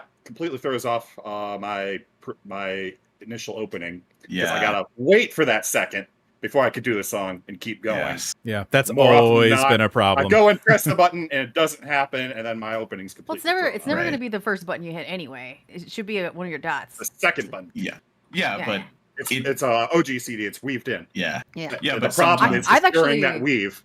Yes. Yeah, I've actually been playing Bard more as well. There weren't that many changes. It was more like additional stuff. The song thing is big. Oh yeah. Mhm. But now, I'm actually kind of enjoying Bard more than Dancer, and it feels I strange. believe Come it. to the dark side. We got I music. believe it. It feels strange. I believe it. But making up for that issue, we have a goddamn space laser now. So So Yeah. cool. I really I love like it. the things that they added on top of buttons that we already have. I like the changes to Bloodletter. That and sure. Shadow Bite are Heartbreak the Shot, same yeah. something. Oh, the yeah. things, the things that have been paired up now to be either single target or AOE. It's less of a we have 6 different procs to look out for, and now we have 3, and it's either single target or AOE. That is a very nice change. Yep. and they made Pitch Perfect able to hit AoE now too, Yeah. instead of just being single target. Yes. And I'm able to That's- break Pitch Perfect back out of Wanderer's Minuet Yep. again after they combined it. I'd had Wanderer's Minuet in 2 spaces on my hotbar for so long. Same. Mhm. They combined it. Yeah. So thank you for that change. And Yeah. it's been fun in general, all the jobs that you could break apart their combos and put them together now. Yeah. Bard, really Bard cool. felt clunky in Endwalker, and they have, with only a couple of changes, made it feel much smoother. I think us bards were one of the few classes that weren't complaining too much on the lead up to release. You know what? Yeah. They were like, "You haven't said anything. Here's like 17 cookies. Good Oh. job." It was all at the beginning of Endwalker. Oh my god. You know what they didn't? the gnashing give of Bard, teeth at the though? beginning of Endwalker. Any What's sort that? of forward movement dash. You don't get to thing. have that. I love all the dashes on the new classes, but Mm-hmm. don't really need it on Bard. Dancer's the dashy disagree. class. You get I your on disagree. Vance everywhere. I disagree. I understand that. We get a backflip, There's- a cool backflip that I've It's killed myself so- many times with. Yeah, it's so very niche. It's not very good most of the time. True. I find as many excuses as I can to backflip. Oh yeah, you just try and use it. Yeah. Zero I Miss EX, I backflipped every minute. It would be great. It would be great if it. That's funny. It would be great if it were closer to Dragoon's thing, where you didn't need a target, but you need a freaking True. target. Yeah. That's true as well. Yeah, Bard is the range that I'm playing because I couldn't decide between Machinist and Bard, and I'm not at max. But yeah, I can definitely feel the differences there. I cannot wait to get, and this is just going into general terms, the buff turning into a new attack. I hated the idea of it, but in practice, I do kind of like it. I do too. I was It took- surprised. Oh, Yeah. and it's really nice too, because you used to be able to, if you were not paying attention, waste barrage. You would It's hit the true. wrong button, and suddenly you have lost this wonderful buff. You can't do that anymore. It only procs the thing. It only works on the thing. And it gives you this other really cool wind attack thing at the same time. And you get to use both of them. You don't have to pick. Yep. Very nice. It's a good change. It is Yeah. It is a dummy-proof change, sure. But it's nice. It's worthwhile. Because Bard has always been a little bit more complicated in the way that its buffs has worked. Yeah. I think for me, Machinist, it still feels like Machinist. Like, I don't think a lot of stuff has changed. We just get 2 giant Gatling guns and some missile drones at the end, which is Merca attack. That's cool. It's cool. a really cool looking attack. Yeah. The one action, one of our stuff gets up because like there's a lot of trait upgrades this time around as well.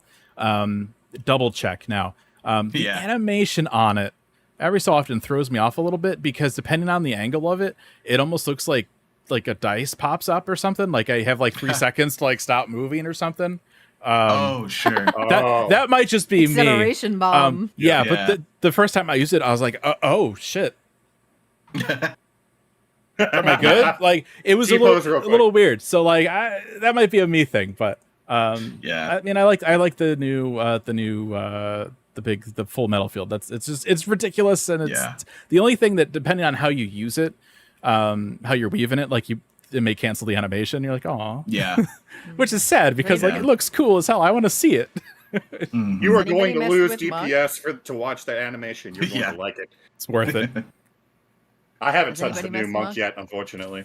I haven't either, but my one monk friend, because there's like 2 of you out there who play monk, is not happy.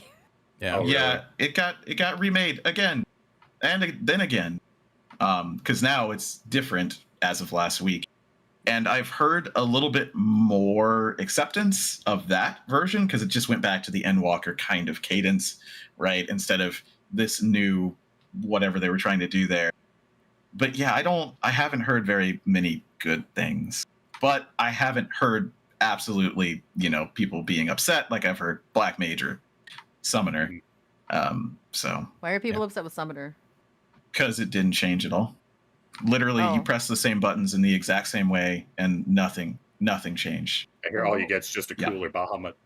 Yeah. Are they But not? I'm about to say something mean. Please take this with a grain of salt, friends. I don't really mean this. Are they not aware that Summoner is about eating crayons? So they made it so that you just continue to eat the same crayons? Like, this is the easy one now. Here's what happened, and this is the entirety of Endwalker. I harped on this. Everyone, when Endwalker came out, was like, Summoner feels like a summoner now. Before it was some weird pet dot class. It's such a great base to build on. And I went, they're not going to, though.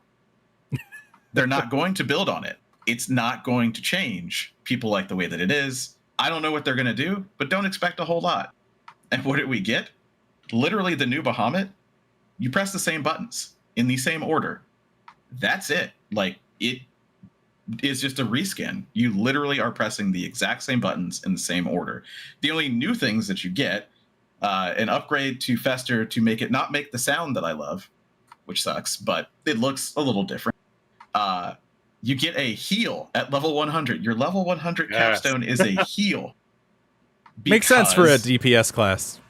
Yeah, I think it's because Phoenix is now shifted a whole minute later, so they wanted to give you a heal where Phoenix used to be, and that's cool, I guess. And then you have the buff follow-up for Searing Light into the kind of windy thing.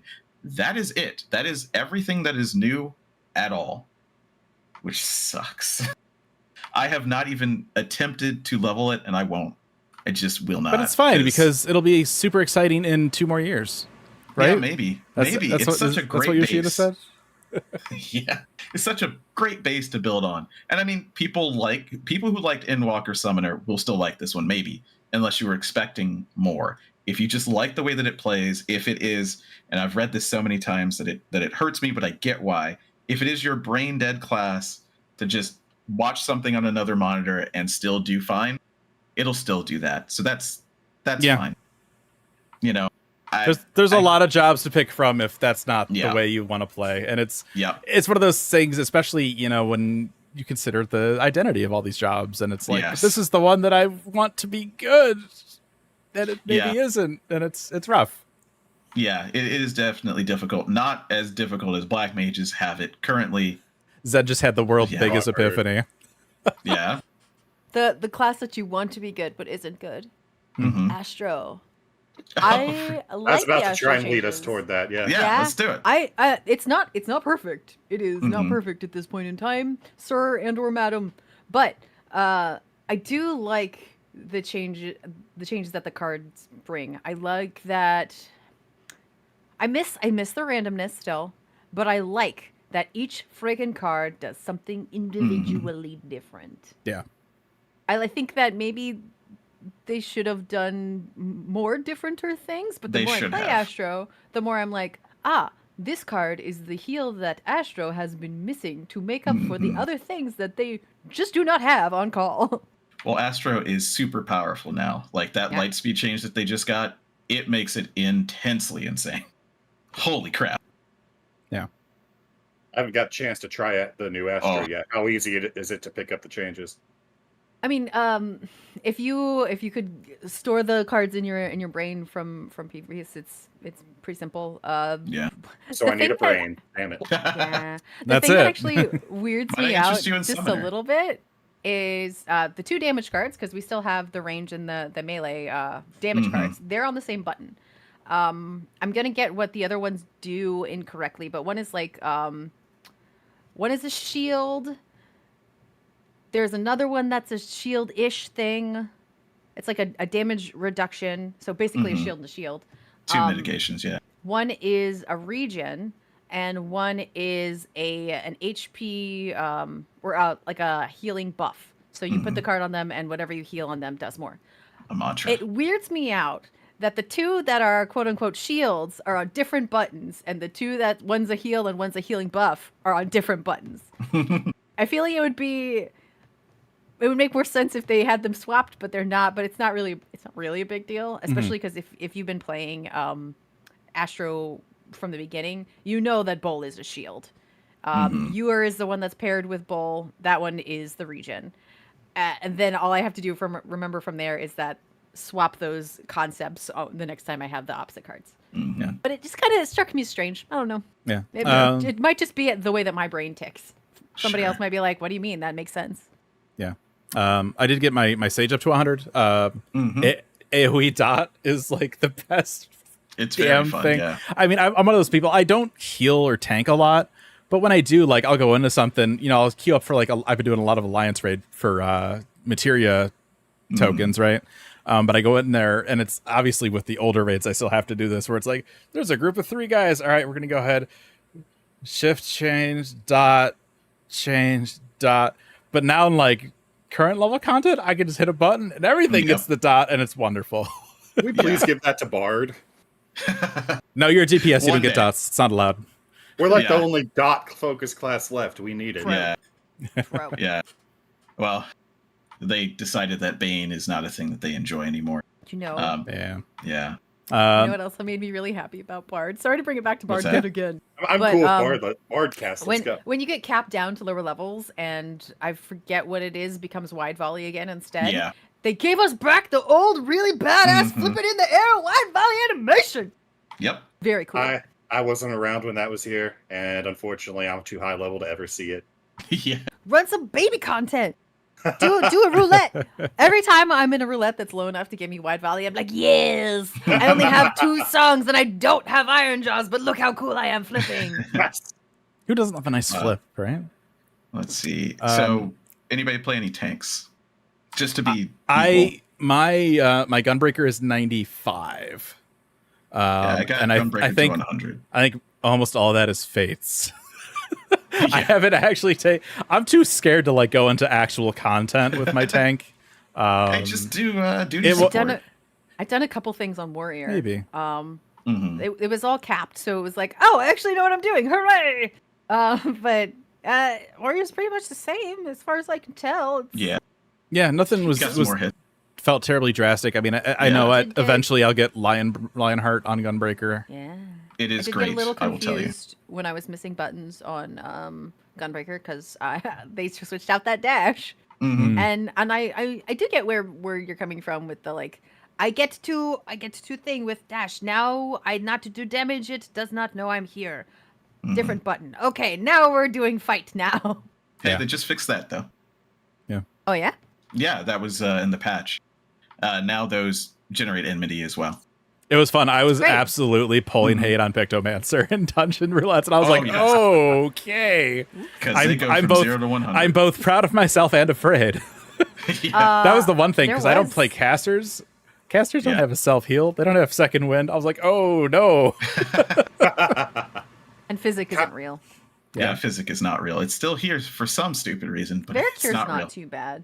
Yeah, Vercure is great, and you got some shields eventually on all the jobs, most of the jobs. There was a little bit of I don't mean whining, but I can't think of a better word about how tanks weren't keeping hate in the dungeons, in the leveling dungeons for the first week or so, and people were calling for changes, and they got them. like, yeah.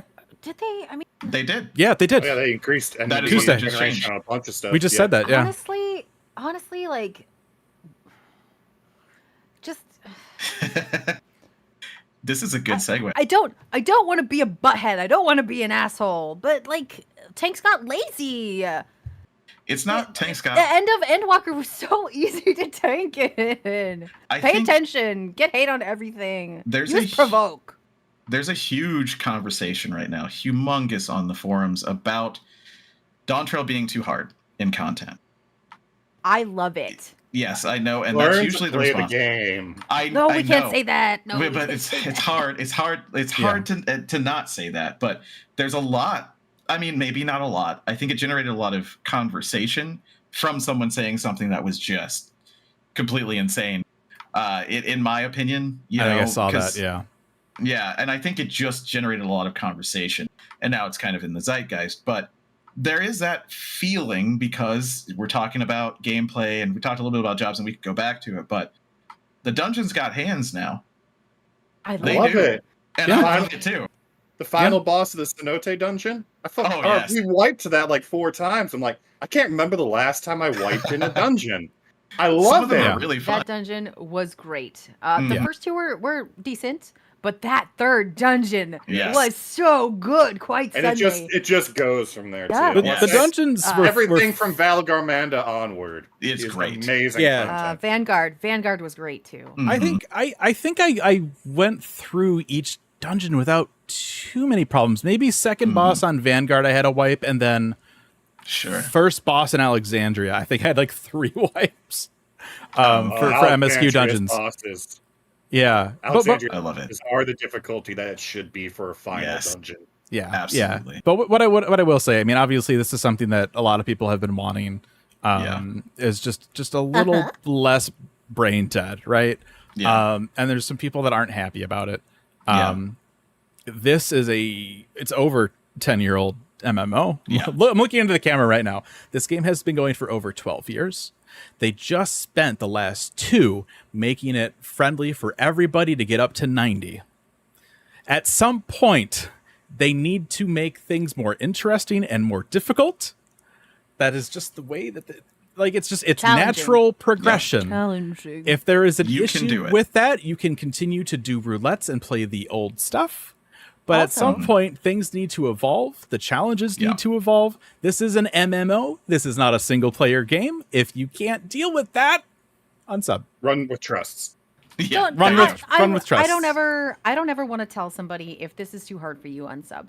I feel like that's an awful thing to say to anybody. If you feel like it's too hard for you, there are resources. Yep. We have a fuck ton of guides up on the website that I just finished. Your god, it's a skill issue, and a lot of people are going to hate that.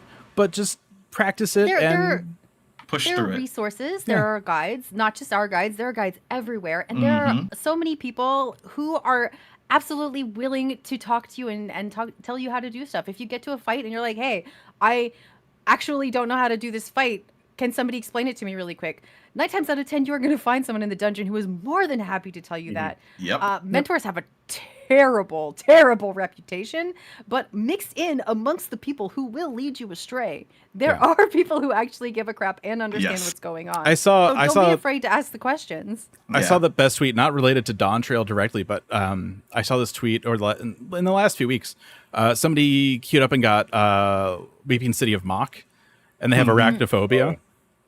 Oh no! So they left, requeued, got Weeping City again, Oof. and basically explain to the chat, hey, so this is what's up. And they're like, all right, cool. We'll try and DPS a little faster. Just go find a corner and we'll get you through it. Yeah. Hell yeah. It's fine. It's fine. Do not be afraid to fail. Yeah. We all do, and we get better. Yeah. There's a reason that this community is touted as being so accepting. There are people there who just want to help you. Yep. And I know it's scary to reach out to strangers and be like, hey, I have this problem, or hey, I don't understand this thing, but you're very likely to trip over people who aren't going to judge you and just want to help you. Yeah. Yeah. Yep. I mean, the reality of it. There's actually a portion of at least one of the guides that we put up recently that says something like, if you get overwhelmed by this mechanic, you can fail half of it and be fine. And it's not going to really hurt anything. Yep. Your healer will heal you. Yep. I mean, And they're excited to do so. If you like, Dead Walk, right? That first boss in Dead Walk, it is annoying. Sure. Yeah. It's the only that's thing a good that word. Yeah, that actually makes me go, ugh, but like in a good way. Yeah. So there's these little disgusting little cat-headed dudes, and they run across this arena, and if they grab you, you get stuck, and then you get you walk slower, and you can't use any of your abilities, and it really sucks. And you have to avoid getting grabbed by them while dodging other mechanics, at least one or two other mechanics at a time. And because of them, it makes mechanics that ought to be easy kind of annoying. So if you get overwhelmed during the course of the fight, just let them grab you. You'll walk a little bit slower. You won't be able to DPS the boss down as fast, which might become annoying after a certain amount of time, but it makes the other mechanics really easy. If you don't have to worry about the little guys grabbing you again. And raise exists. Like, it's if you die, it's not the end of the world. You're not going to die from them grabbing you. No. Like, if you get grabbed in a safe place, you can manage the mechanics. That's a big, like, bold, underlined italics if, though. Yes, that's true. So while I don't necessarily recommend this, if you are especially new to the dungeon and don't understand what the heck is going on, there are things you can do to make it easier on yourself. And everybody else there has experienced the same game and knows what you're feeling. And there's still new people going through. Like, this is like we're still in launch month. Like, not everybody's going to know everything down to a T yet. It's okay to go out and be like, I don't know how this works. A lot of people don't. It's new. Yeah. So also another thing, everyone keeps talking about, all the dungeons, all the content. It's so much more fun because it's more difficult. There's still very little that's going to one-shot you in any of the content. Yep. Yeah, you get hit a bit harder. The healer might have to do a bit more work.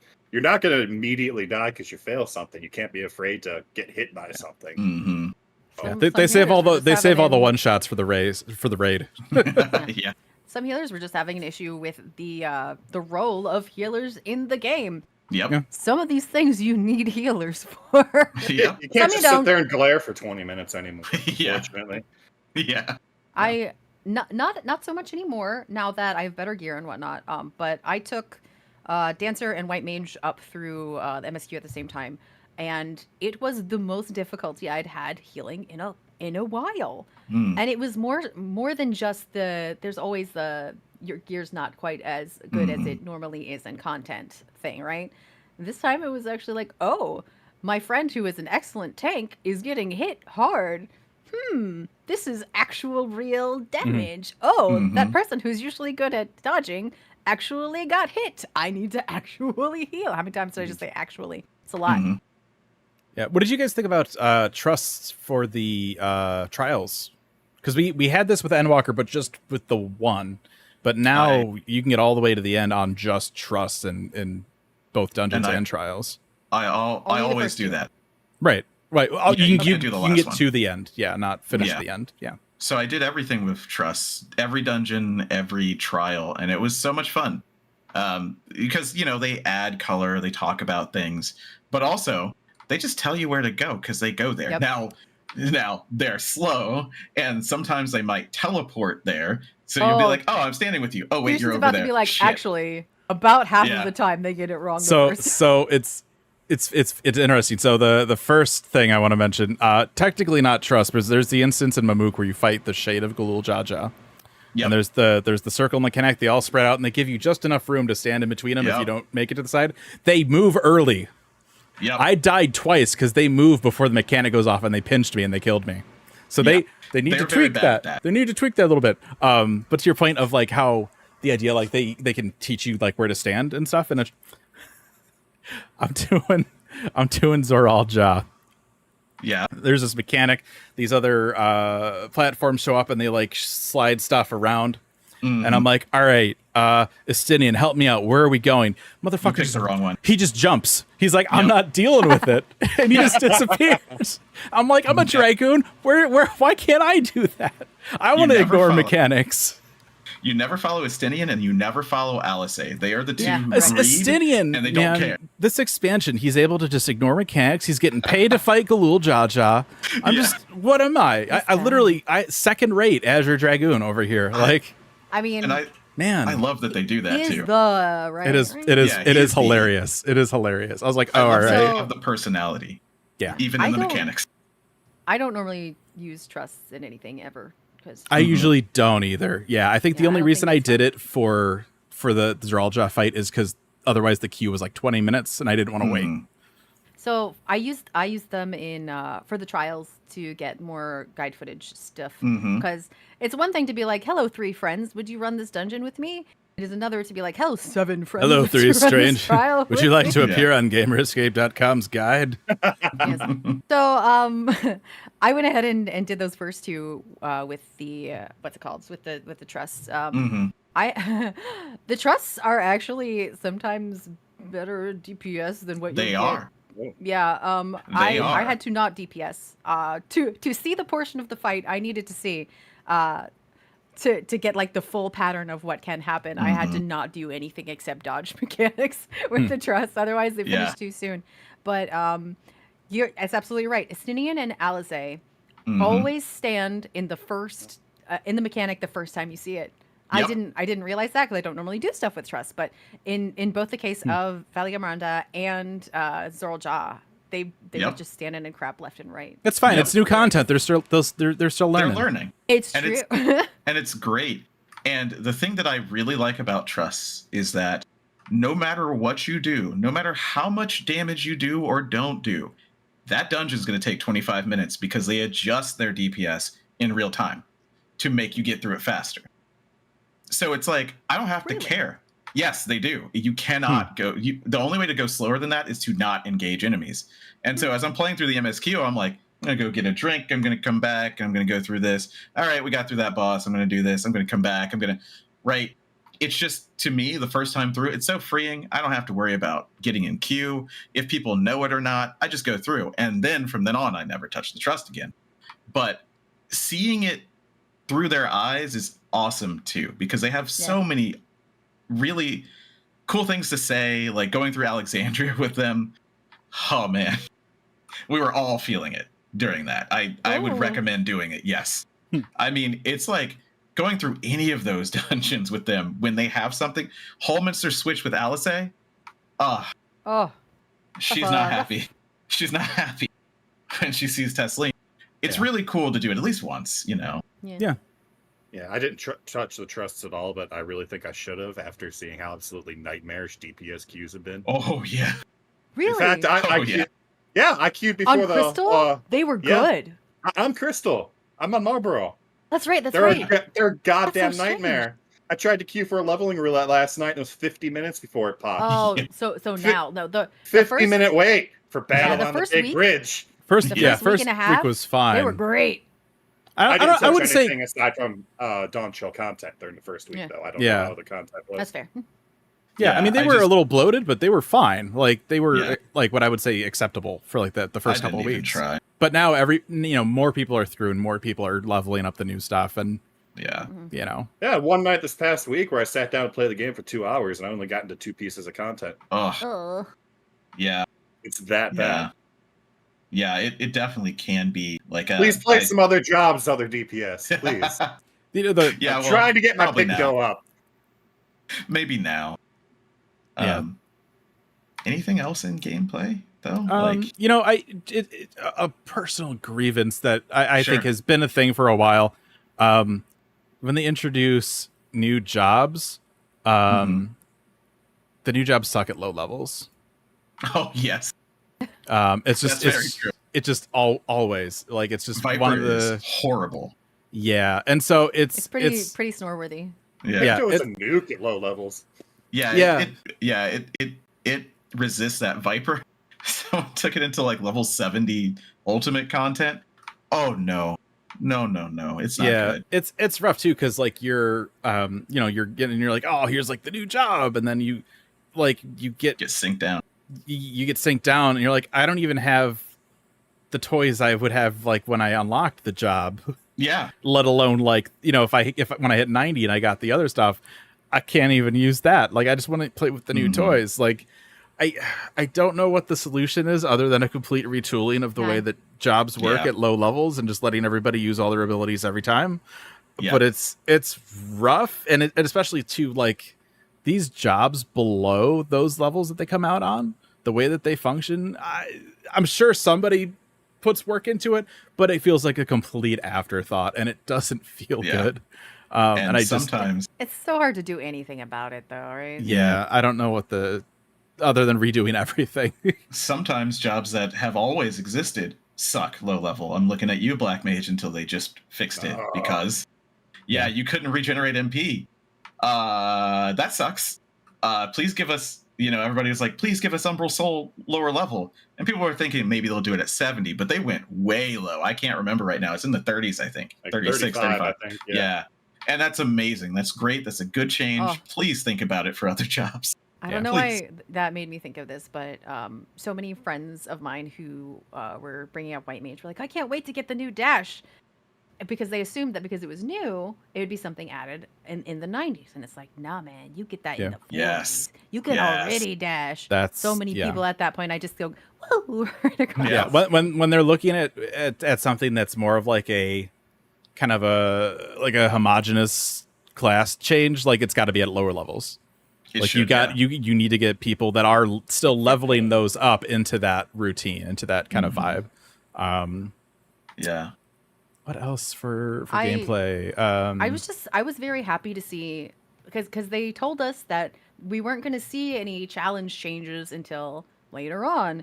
And while the leveling dungeons are usually more satisfying than the ones that come later in what we would consider like the expert roulettes, these were really good. These hit well. They were legitimately fun in a game that has had MSQ content for a while that has not been so great. I when I unlocked the bonus dungeons, I appreciate how different they are.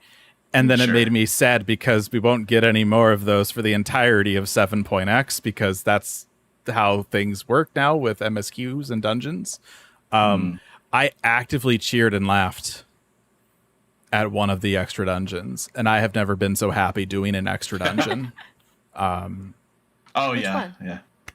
Not both? Tinder Valley, probably. Tinder Valley. Yes. Oh my god. Amazing. That like freaking chef's first kiss. boss. Yeah. That first boss murdered my entire party the first move he yes. did. It was so funny. Yeah. I like the dungeon is fine. The first two bosses are fine. Final boss, like, just came out of nowhere. Yes. Amazing. Understood. Yes. Got it. Plus amazing. It had the perfect lead up to it too. That final hallway. That's like, this seems familiar. Oh, they're great. They're great. They're reusing mechanics. Great. Wonderful. How original, Square Enix. And then you ate your words. The greatest boy. Our Lord has returned. Yeah, so that was great. The other one, the Burrows, it's funny because they actually showed us that. They showed us the carousel. They did, or the merry-go-round. And I'd forgotten about it, honestly. Sure, yeah. And then we get to that, I'm like, oh, okay. This is fun. Could you imagine, like, if when we were doing Shadowbringers, we're going through the void to the first, we accidentally like bump into that little shard of the dungeon. We're like, where the hell are we? That would have been amazing. I liked how much like off-screen stuff affected us. They had ghosts the whole while. They were just throwing crap at you. There's a big redacted that falls over, and if you're not paying attention, you get squashed. I've gotten hit every time except one. Really? One run. Yeah. I know it's there, and I try and time it, and it just doesn't work out. and it's fine. It's fine. Sometimes it'd be like that. Yeah. Yeah. It was, but yeah, Yeah. it was Just nice. interesting. It was, Yeah. I appreciate the change of pace. And the last fight is the order of simple, stuff. but really fun. Very cool. Some Very reminiscent of the interesting Ghost Train. mechanics. I love it. Yeah. It took me way too long to figure out the gimmick of that last fight. Right. Oh. I took 1 million damage to the face a few too many times. My Yeah. favorite part of that last fight is scaring people with the giant AoE. Yes. Because as long as you're in the right form, you can stack them all up and they don't do Yep. any damage. So You're you like run perfectly up to fine. a person who doesn't know. They're like, get away from me, and you hit them and nothing happens. You're fine. Yeah. Yeah. In terms of gameplay, Fates, I appreciate the Fate changes. I went over this earlier. Yeah. You don't need quite as many to hit the rank cap, which is nice when there's so many rewards to What get was it after. before? 60. Now it's 40 in the last one. Yeah. Yeah. Because They so knocked much 20 off. stuff unlocks after you hit cap. So like, Yes. it's just it still feels not great because you still have to get cap. Because like, I mean, the whole time, luckily, I have a nice system where my wife crafts a lot. So I was able to spend those, like I'm still getting the unique things from each zone, right? But then I'm Right. also like grabbing mats for her. But it still sucks because then you spend all that and then you finally hit the cap and then the other shops unlock. And you're like, oh, how do I get those? I other grind thing- more. Yeah. Yeah. The other thing though is if you I'm not necessarily saying this is the case for you. It wasn't the case for me because I did it prior to the expansion coming out. But the gems work in all of the places we've ever had them. So if you haven't, Yep. for example, gotten all the Sure. songs from the previous expansion, go pick up those songs. Yeah. Yeah, if you're yeah. at cap. Yeah. I just, and they did also increase the cap, which is nice. Yeah. Which Yes. Is Oh, I needed that. I kind of wish they did more. nice. Yeah. but Same. it's one of those things Because when we also are it's- getting more gemstones. we're getting more. And then A again, whole lot you more. have something like the vouchers for the mount that you need so many of. And it just like the idea that like it would be nice to be able to like save for that the whole time Yeah. I'm grinding. That Not would waste be any. nice, but Yeah. it is what it is. The XP boost, being able to get like a Forlorn Maiden, get the XP boost from that, go to a Fate that already has XP boost activated and get like 1.5 plus mil on a Fate is awesome. It's crazy. It's so great. Absolutely wonderful. I got nothing to add. I don't do fates. I think that's it for I me. don't blame you. Yeah, that's fair. I didn't before. Yeah. I think that's it for gameplay. Yeah. And that was For me- another oh, hour, the so that EXs. sounds about right. Yeah. Oh, I've only done the first one so far, but it was wonderful. I wish I Yeah. did it blind. I really wish I did it blind instead of Mm. having it talk to me. I actually did both of them blind. And, the second one I actually don't like, but not for any good reason other than I don't know. It's hard to do a little bit of geometry when I'm used to a square and it's a diamond. That's just a personal geometry Shapes, problem. man. Shapes. Yeah. Um, No, I like them. They're pretty good. They're a fun time. I like the first one better. The second one is probably harder. Yeah. I think so. Yeah. Okay. So scores for gameplay. I am sitting at a 4. I was very satisfied with the shit we got to do this time, so I give it a 5. I give it a 4 because jobs. I can't knock it any lower than that because I loved just about everything about gameplay. But there are some outliers who need some help, and please, That is Square Enix, true. help them. Yeah. Please. That's it. So almost perfect. 4. Your redheaded stepchild monk, please. Yes. Figure out what you want to do with it. I gave it a 5. Content's amazing. Keep doing Yeah. this. Keep going. Keep going. Absolutely. it. There you go. All right. That'll take us into audio. Yeah. One of the big things we were talking about from the media tour was the town music in Tuliolol. Yeah. Now It's more that like you're in like old school New York City or something. Yeah. or like Donkey Kong City or something here. Donkey Kong Country. I was like, I'm like, there's a third word here. What's Donkey Kong Donkey Kong City. Country? Now that we've had more time of idling around Tuliolol, has your opinion changed? I know. I think Absolutely. everybody was back and forth a little bit. Yeah. It's a bop. It grew Yeah. on me. Like every time I got up to go get anything from the kitchen or whatever, I was just dancing the whole way. There was a point during one of the days where I'm like literally just dancing around the kitchen because I can. I need to get back to Q or whatever, but screw it. I'm just gonna wiggle around in the kitchen. And my cat got the zoomies because I was excited. So Tuliolal has affected my cat, and I think that's great. Okay. Yeah. Yeah. Oh, you go ahead. As you say, it's inoffensive. My brain tunes it out. It's no big deal. And I hang out in Solution 9 more anyway. Right.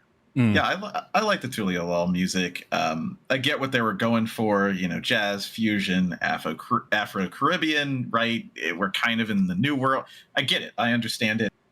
It is not my favorite of all the songs, but yeah, it was fine. Okay. Perfect. Yeah, I think I'm a little with Josh. Like, I'm still not crazy about it, but I also have kind of learned to tune it out a little bit. Yeah. I think for me, in terms of music, obviously there's other audio components we'll go over. Yeah. In terms of music, there is one track Yeah. that was so poorly placed Oh, yeah. in the MSQ train building I think montage. New All York. of us, all of a sudden, we're playing gospel music. Props to Soken for trying out gospel. It's interesting. It's the same. It's used two other places. It's played when they do the Dawn Servant ceremony, and then it's played at the end, and then you realize, oh, we've only been hearing a little part of this song. It's actually much longer. It fits better there. Sure. But when it's like, we got to make this train and stuff, and all of a sudden we got like the gospel thing, and I'm like, what the hell? No. Like, it feels so out of place to me. It's one of the big swings and misses in the music. Do you remember what it's called? Because I don't remember how Smile. Because you get the orchestrion roll. You get the orchestrion roll at the end as well. Yeah. It is, to me, it's not gospel. I get why. I understand. It's like Brazilian. It reminded me of Zootopia. To me, that's a song from Zootopia. That's the ending song with Shakira from Zootopia. I have not seen Zootopia, and have I seen Zootopia? It's like spiritual. Yeah, there's some spiritual stuff in there. Okay. But yeah, I don't like it either. Like, and and it's because of the vocalizations like that. I don't like it. And I don't think that it fits. The melody is all over the place, and I like it everywhere else that is used as a motif. But in its own song, You know what? I'm the flip flop. Yeah. I liked it with the train stuff, and I thought it was weird and awkward during the ceremony. Yes.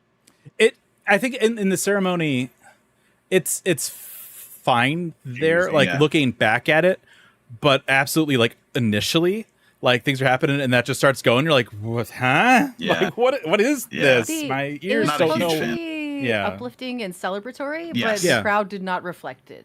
The crowd during that scene. I mean, this is a little graphics, but like, there's a lot of people on screen, and they could only animate so many things, and it was very evident and obvious. Yeah. Yeah, but I don't like that song either. Yeah, I think for me, one of my favorite tracks was that the Cenote track. Sure. It's a solid dungeon track, but then they brought it back for some cutscenes, and I was actually really surprised how much it hit me in the cutscenes. Just with the way, usually when they're talking about Kryl and the gate and stuff like that, it was really good, and I think it was really effective. Yeah. It just, for some reason, it vibed really well with me. Maybe we should do like favorite songs. Okay. So is that your favorite song? It might be. I did spend a lot of time in Shaloni grinding Fates, because the window that guitar music. Because it wasn't a bad time, because I was already working on my Fate stuff, and the special Fate window was up, so I was just in Shaloni like all day doing Fates. Yeah. I like the world music much better than it's the a solid. music. Yeah, Shaloni's a solid track as well. Yeah. So those are my favorite two for sure. What about you, Zen? If we're going in this order. Hard to say, to be honest. I might be Heritage Found. Okay. It's very good. It's very, like very good. organized chaos. I like it a lot. I love the night music specifically. Like, it's more piano, more picky. Yeah. A lot of it is good, but the ones that are off are very off. Sure, yeah. Sure. I actually don't like the title theme. Yeah, me either. I I never sky? have. Yeah, I never have. The theme of the trailer, the the primals? music video that they put out. Open sky. Yeah, I don't like that. I don't like it because of it's so weird because like right we mentioned this earlier, there's that argument going around that like this isn't our story, we're not the focus of the story, but then you have this song that's talking about, you know, we're going on the journey of our lives, and okay, it is about us, but also this isn't the journey of our lives. Like, how could it be? We've gone to the edge of existence. It's just like the MSQ. It's ignoring everything we've already done. And it's weird. Like it's okay. For me, it's not the lyrics. It's a fine song. I just don't think it represented where they used it. Yeah, where they used it. Is that what? I guess so. Yeah. Yeah. You're just going all of a sudden that guitar just dun dun dun dun dun, and you're like, oh, all right. There's like okay. Well, I really actually love the battle theme. If not for Heritage Found, the battle theme might be my favorite. Mm-hmm. Okay, it's very good. The other part, the third song in it, where the woman sings, I can't remember her name, and I can't remember the name of the song. Amanda Aiken. Yes, I can't. Yes. Yeah. I'm bad at names. I don't like that part of the song either. Yeah.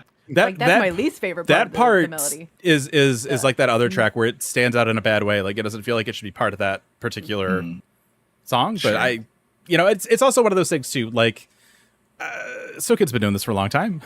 There's certain styles of music that he has not done yet and maybe wants to do, and so this was his opportunity to try it, and he tried it, and maybe some people like it, maybe some people don't. Just for clarification's sake, I don't think that any of the music is necessarily bad. Sure. It's just a preference thing, not a tune that I necessarily like or think fits. Yeah, and other people might think that it's great and fits just wonderfully, and that's it's an overall it's like a genre thing. It's like I'm not crazy about that type of music, or I didn't enjoy the placement of it. Like it didn't fit where it was used. Totally. Yeah. So for me, it's tough because I like so much of this music, but like my two. One, it's called A Trail Unending. I know that because I listen to it constantly. It's the Alexandria dungeon theme. I was thinking it probably, yeah. It's so good. I love it so much. It's so Final Fantasy. It's so adventurous, but somber. Like, I love everything about it. I really love that song. And then I gotta give my boy Soken, like, the music that he hasn't done before. How about using a freaking 808, a drum machine in Bow Solution 9, the Tantalus from 9 remake in the Hideout for what are they even called? I can't even remember the name of it. The Back Room? Is it something like The Back Room? It is the Back Room. That song, Heritage Found, and we're not talking about the raid, but that lobby music, like the green room music, all of it, that style of like trap. It's trap. It literally is trap. And I'm like, holy shit! All right, I'm down. Let's go. So it's like those are my standouts, honestly. And ones I didn't like, I mean, I'm with you with Smile. So with you, so with you. I don't want it at all. It's rough too because like up until the raid drop, Smile was stuck in my head for days and I couldn't get it out. And then that damn Honeybee song dropped and I couldn't get that out of my head either. Soken is a madman and must be stopped, ladies and gentlemen. I know that we're not talking about the raid, but the raid music is so good. I like the last one. The last one's my favorite. But Honeybee Lovely is the only music that needs to exist in this game. I love it. Oh, not counting that, obviously. My number one track from the game, just by evidence by how many times I've replayed it, was Zoralja's Trout theme. Oh, that's good. It's called Seeking Purpose. I think it's the first time Soken has tackled industrial music. Yes, I think so too. Yeah. It sounds like something that more modern Gary Newman would be putting out. Right. It's very interesting to me. Yeah.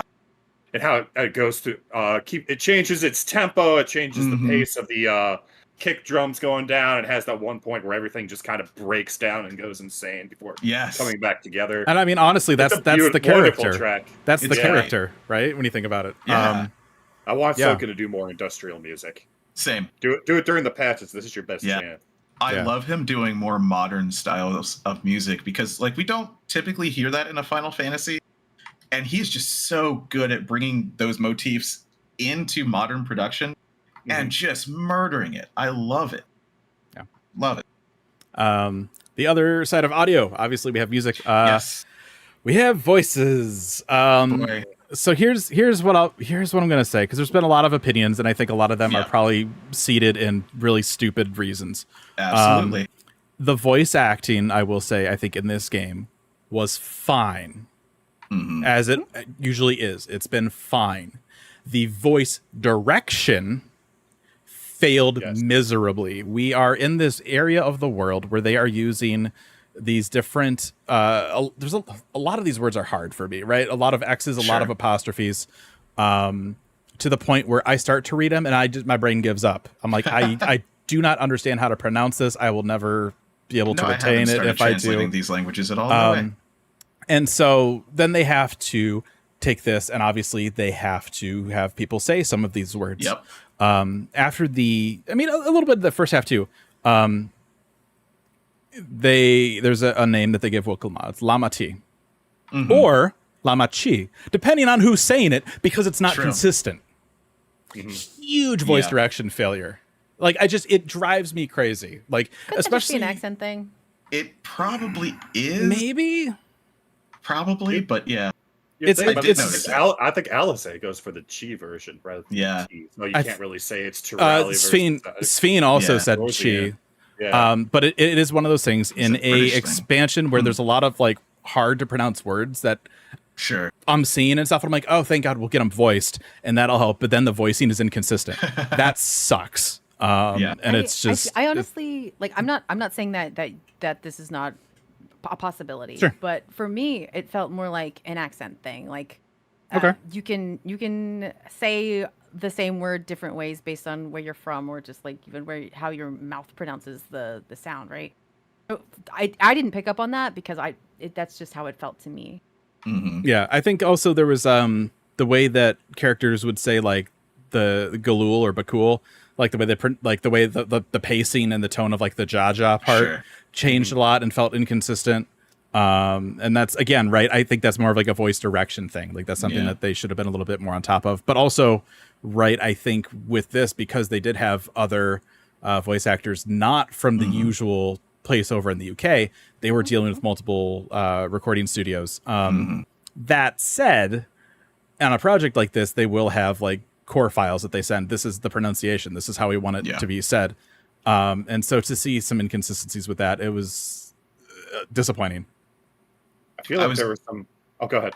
I was just going to say, I'm just disappointed in how little they tried in Shaloni to pronounce some of those things. I don't think I ever caught anyone trying to pronounce the name of that Shatona, Mewa Soen, something like that, up in the north west. And I was really like, okay, how do you pronounce it? I would love to know, because I love these things. Yeah. Right. Soen. Yeah. Well, because it's Hopi, like the languages that it seems to be, like, I don't know, I didn't make them. It's Hopi, and funnily enough, we have Shaloni, but this language is called Shoshone, which is funny that they did that. Yeah, you know what? Something I wasn't crazy about. I mean, I guess audio is probably the best place to put this, along with this kind of story, but like the wording and the language use that they tried here. Why did they have to give races another name? Like Alexandria drops and we can look at their students. Even they have like Eorzean lettering. Like, why are suddenly Vieras something else? Like, it's already, again, might just be a me thing, but I'm already like struggling hard with a lot of these words. And then it's like, oh, by the way, Lala are like Milala or something now because reasons. And it's just like, why? You're making it confusing for no reason. That didn't bother me. It makes sense in the space of the world that they would be called different things. Sure, yeah. Why? And the why does it make sense? People from Tyrol and Eorzea have gone back and forth. There has been time. There has been time to solidify this. People know, like, it feels like it was a little much. If just because some people from Eorzea came over and like, oh, we call them Makote, you should too. They're not going to change their words just because of that. I mean, they would if they were a video game and wanted to make things easier on their players. That's my take. this It whole was- thing is it was about much. culture and in their Sure. culture, just like on the Sure. first, right? They Right, could and- have and- translated the word for us, but they Right. didn't. And I'm not trying to say that it was a bad move to Sure. use other cultures and stuff. It is confusing. But for me personally, it's a bit much. Sure, I get it. That's all I'm saying. I understand that. I mean, I grew up in a place with Kicatan and Powhatan and Pocosin and a lot of first, native languages. So I'm like, whatever, it's fine. Like, that's okay. I'm used to it. And I love, like I said, I may have started to try and translate some of this because it is so close to Hopi and Shoshone. And I like the etymology of things. And all the names are just like the place where the Ronic roam. That's what that's what it means, right? And things like that. It's cool. I love that. But yeah, I get how it could be confusing. I wish that they harped on it a little bit more. We're learning about culture, but we never did get a download of this is what we call each other. It kind of came up organically, which is great, but you need to reinforce it, right? And I think that that's what I don't like about it versus like having it there. I think that they could have done a better job of getting us to use it because I like them, Yeah. And I like the differences, but yeah, I think that they should have harped on it a little bit more.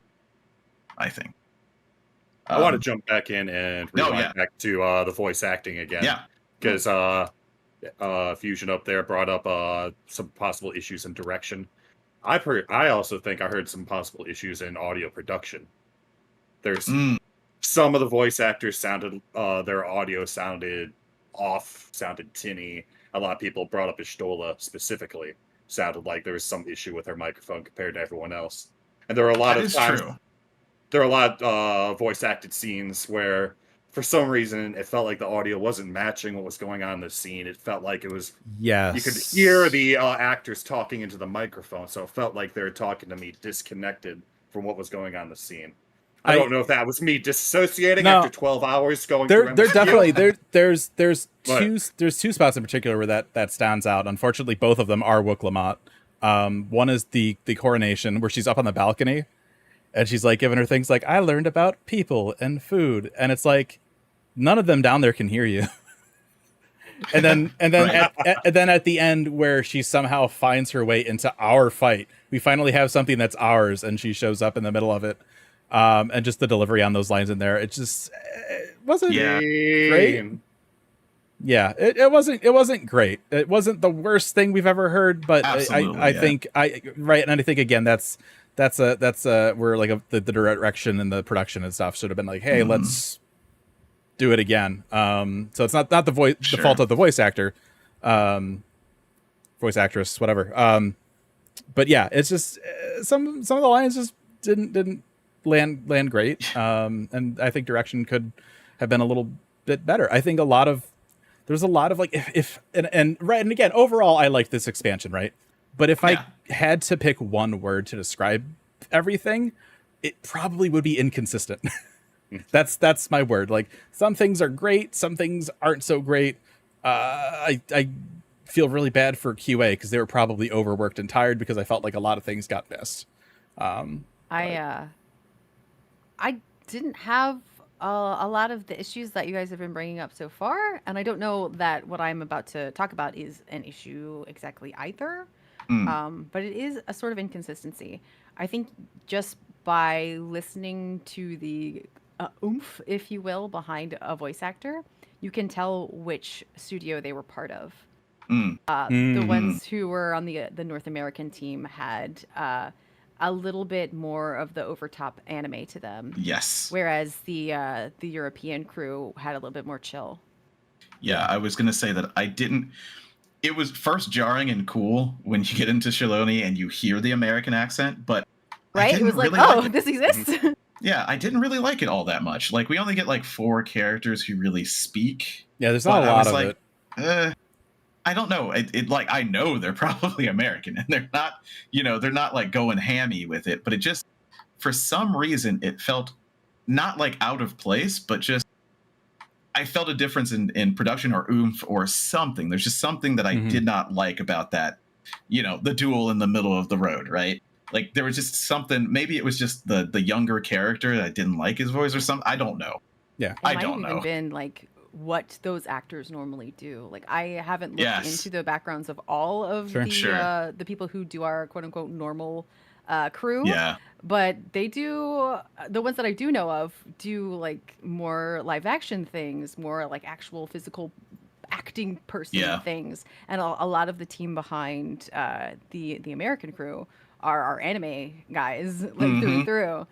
So what they're used to presenting is going to be maybe just a little bit different. Too. Yeah. Yeah, Maybe, and I mean, I yeah. think there is a benefit to that, right? Where if you have two recording studios, one is the UK of the characters we've known this whole time, and then the other one is NA based with new characters in a new part of the world. Hmm. That can kind of work out in a sense, right? Like it's Yeah. this new area. This is how people talk. Yeah. It can work, yeah.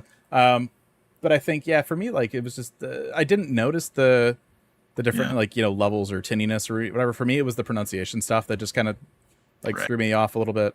And just a couple of the Yeah. lines that were delivered, I feel like they probably should have been Yeah. taken again.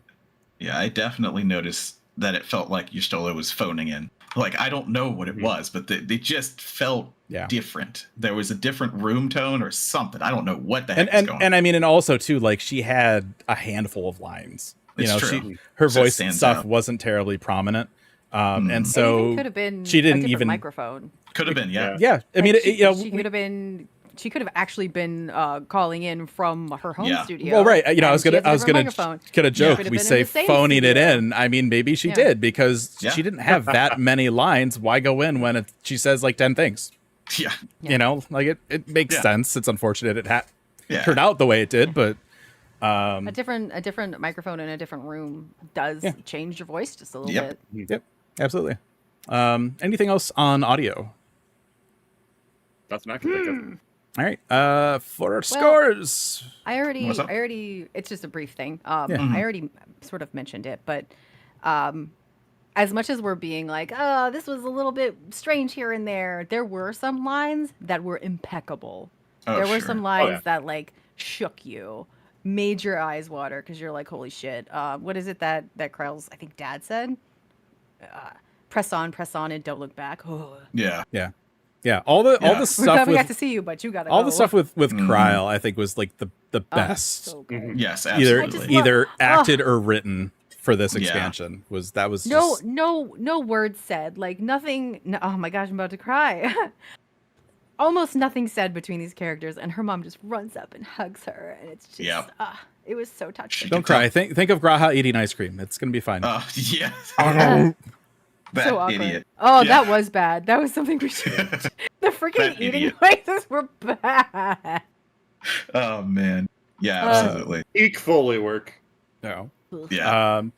So for Yeah. scores, audio I gave a 4. It was right. It wasn't anything crazy better than what we've had before.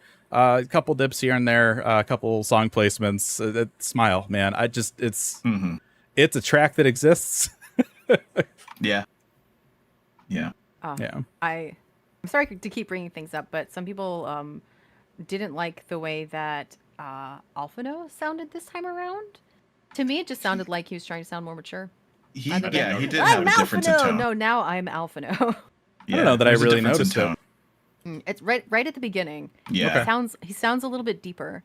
And I don't know if it's just been like a break since the last time he did the character and he missed, or they're like, Yeah. hey, very specifically sound older so people will stop complaining.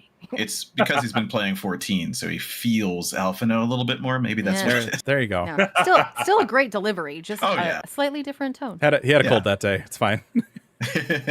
I also had, it could even be that. I also gave this a 4 for almost exactly the same reasons.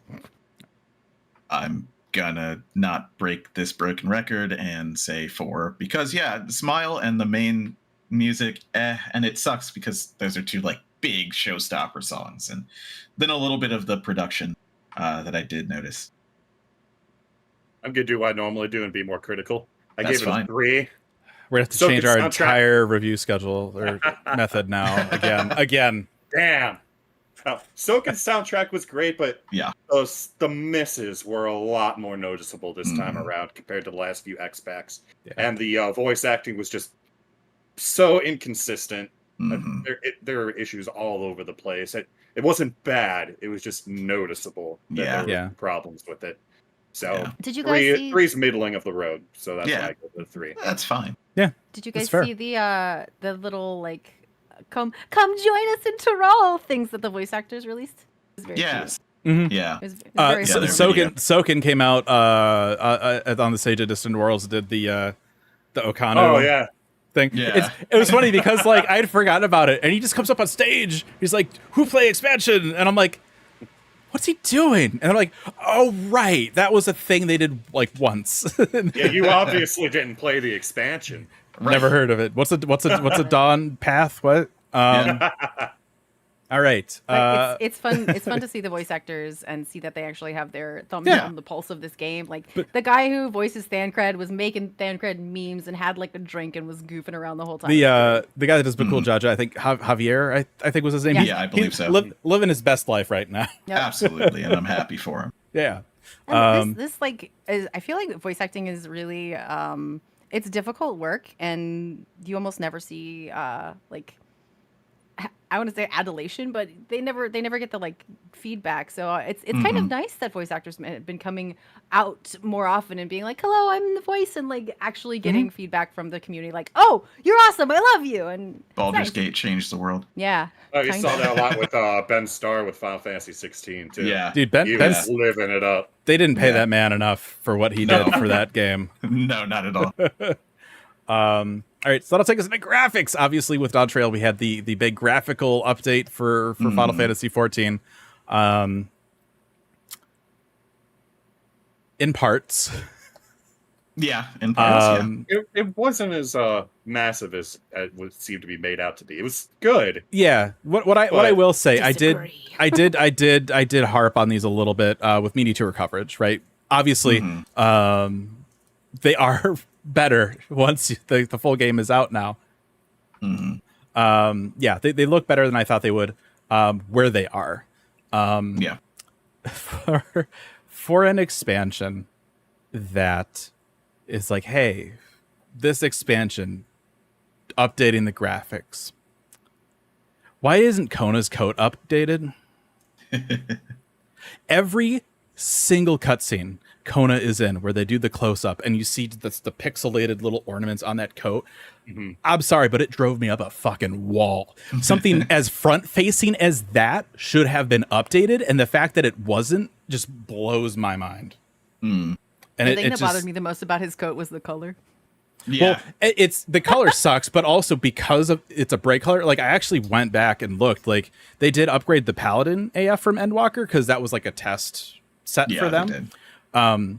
But going back and like looking at the Machinist one and like trying different dyes and stuff, it looks the worst in lighter colored dyes because Yes. you see the black and the pixelization. So not only did they not update a front-facing piece of equipment for a main character in the updated graphics expansion, but they also then made it the worst color. And it's just they could. what were they thinking? Like there's no way to like be nice. Like it seems like such a horrible, stupid mistake that I can't believe they made. Like it just every cutscene Kona was in, I'm just like, oh, there's that damn code again. It's back to Hien. It's just back to Hien. Yeah, I mean, at least back then we were used to it because we had Xenos in the same expansion, and it's just pixel vomit. And that drove me nuts. Yeah. The other thing with the graphics, it did get updated in spots, but not everywhere. And it's weird to see what did get updated with this initial release and what didn't, especially when things are right next to each other. Right, and maybe my eye isn't quite getting it, but it looked like to me like I was doing stuff in the Alamegan quarter, and you have like this border between two different floor tiles, and like the border was updated, but not the floor tiles. There was a mob in the I think it was the caster. No. Which role quest was it? They all just blend together for me, so I couldn't the tell one you. where the guy had the shield thing. Is it Fizz range? Fizz range. Yeah, Fizz range. And there's this one of these like kind of tanky looking enemies. Like it looked like maybe like one texture on the enemy was updated, but the other got the gold like shiny update, but not a texture update. It looked weird to me. I think I remember what you're talking about there. Yeah. Yeah. I did and notice so that. it's just, there's a lot of inconsistencies, I think, with that. And I don't know. They haven't told us what their rollout plan for that is. If it's by expansion or if it's by whatever. I was surprised to see, you know, back in 6.x, we had the trophy crystal like AF sets that came out. Where we're like, oh, these look like a little more like high res and stuff. So I went and I checked those, and they still look the same, and they didn't get updated with 2-channel dies. So that seems weird because that felt like a lock-in for a lot of people. Yeah. Yeah. And then what else? There's one area in Solution, well, a couple areas in Solution 9. There's gaps in the floor. Yeah. They That's didn't true. like spread it out. And I don't know if this is a result of the graphical update. Because I also saw one of those while I was running Rabanaster the other night as well. Really? I don't know if that's just been there for 6 years. Sure. And I just happened to notice it right when I'm also noticing it in other areas for this expansion. Yeah. But that was kind of weird. Yeah. And then I think for graphics, the last thing I need to harp them on, weather. Yeah. This was on the internet a lot too. So many cutscenes in this expansion were in foggy weather. Yeah. Hey, that's our ride. It's that boat over there. What boat? Oh, there's another boat. There's so many boats. I can't see even the first boat, let alone the second boat. Hey, check out this really cool mountain. Where? I don't see the mountain. Turns out the whole expansion took place in the San Francisco Bay Area. Honest to God, it took until like the last batch of cutscenes in Urko Pacha for a cutscene to actually show me the mountain, and I could actually see the mountain. And the worst part about this was there are other cutscenes later on that do have forced weather. Yeah. So like, why not on these ones where you're actually trying to show me something? Like that seems like how did this not get like nobody caught this? Like no. All right. But it's supposed to be a living world, Fusion. You can't change the weather on The fog came in. I missed Shadowbringers. Everything was lit. Everything was great. It's just like I'm sure the environment artists miss Shadowbringers and too. look, like I get it to an extent, right? Yeah, it is a world. The world has weather. Yep. But to have these issues and then later on notice when they do force weather, like why weren't you doing this before? Like it's I don't know what the requirements were for these cutscenes, like how they decide when to do it.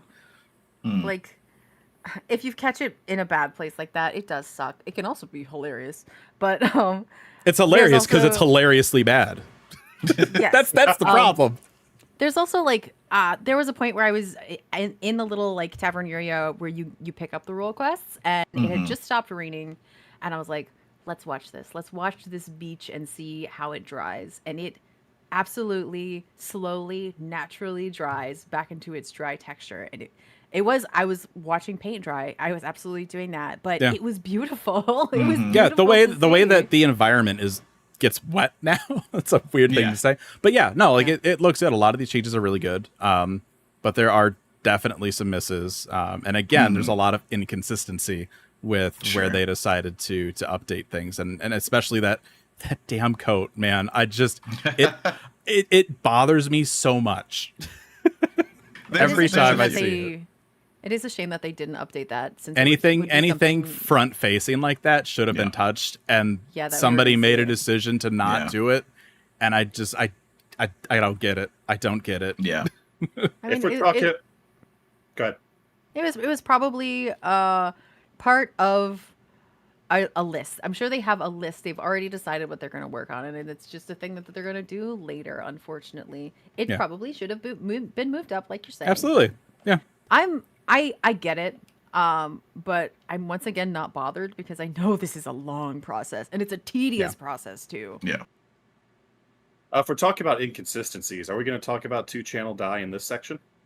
Yes. Yeah, we can. Yeah, it's graphics. I mean, it's a little graphics. It's a little other. Hilariously inconsistent. I forget where did we move it to other? We moved it to other. We'll talk about it. We'll talk about it next. Yeah. It's graphic adjacent, but it's kind of quality of life. Yeah. Yeah, I mean that's me. I think mostly on graphics. It's inconsistent in that damn code. I I did. I was happy. I was very happy. You go. You go. Well, I don't have much. I don't have much to say. Let me try that again. The graphics weren't that impressive. They were not bad. My Miko girl looks better than ever, especially now that she's wearing gear that was made for this expansion rather than older gear. But it didn't feel like it really did much. Things have a little bit more detail, but cool, I guess. Thanks for the update. When you zoom in, it still doesn't look great. Like you can still see like some of the flooring on Solution 9, like where like the lines are that connect like triangle shaped tiles, they're still like little cubes. Like there's still pixels everywhere. There's still a lot of pixels. I feel like just because of the scope of this project, I think a lot of AI was used. Or at the very least, batch processing. At the very least, batching of texture changes. I feel like there was some stuff that maybe didn't get checked as closely as it could have. But it's definitely upscaling going on. There's more detail. Like I won't deny that. But the stuff that just didn't get worked on does stand out. Have you been to the moon to check on the rocks? The rocks do look better. I forget the technical term for it, where it makes stuff look more bumpy. Tessellation. Tessellation. The tessellation still looks like ass. Like it looks just like little bumps. It looks like it just turns the floor into weird bumpy vomit. Like no matter where you are. I hope there's something better. They can do. Yeah. It is better. It's not good, but it is better. Yeah. I actually upgraded my graphics card and everything right before this. And so I turned everything to maximum because I could finally run the game on maximum. Yeah. And I was in the mist actually, and the pattern that goes between the rocks and the grass in front of houses in the mist, that is pixel vomit. You are absolutely correct. Yeah. I left myself there so that when I logged back in, I could see if the occlusion made it was any better. It's still disgusting pixel vomit, but it is better. Yeah, it's just the way way that they're using it, right? However that works. I'm not a big technical guy. I don't work with it's me. Graphics. Yeah, but like I have a question for you all. Okay. Yes. Have you looked at your settings? Yeah. Because there's one problem with their technical implementation in this game. If you had DLSS, which is AI upscaling on the NVIDIA card on, and it was at 100 and not 99, you have worse graphics. Yeah, you have to. I can't actually turn. I'm just making sure that you did that. Yeah, I can't actually turn the DLSS down. I have to switch to the AMD one to be able to turn it down. Or you could just say only turn this on when you're below 30 frames per second, because you never will be. Yeah. Because I just turned it off. Reason, I'm on AMD. Yeah, I mean, their implementation of both of them are not great, but that's not new in video games. But I just turn them all off. I'm pushing enough frames. I don't care. I don't need upscaling because I'm playing at 1440p. I don't need you to do that. Was there an option to turn that off? You can't actually turn it off. You have to go to DLSS and make it 30. Below 30, it'll turn on. I see.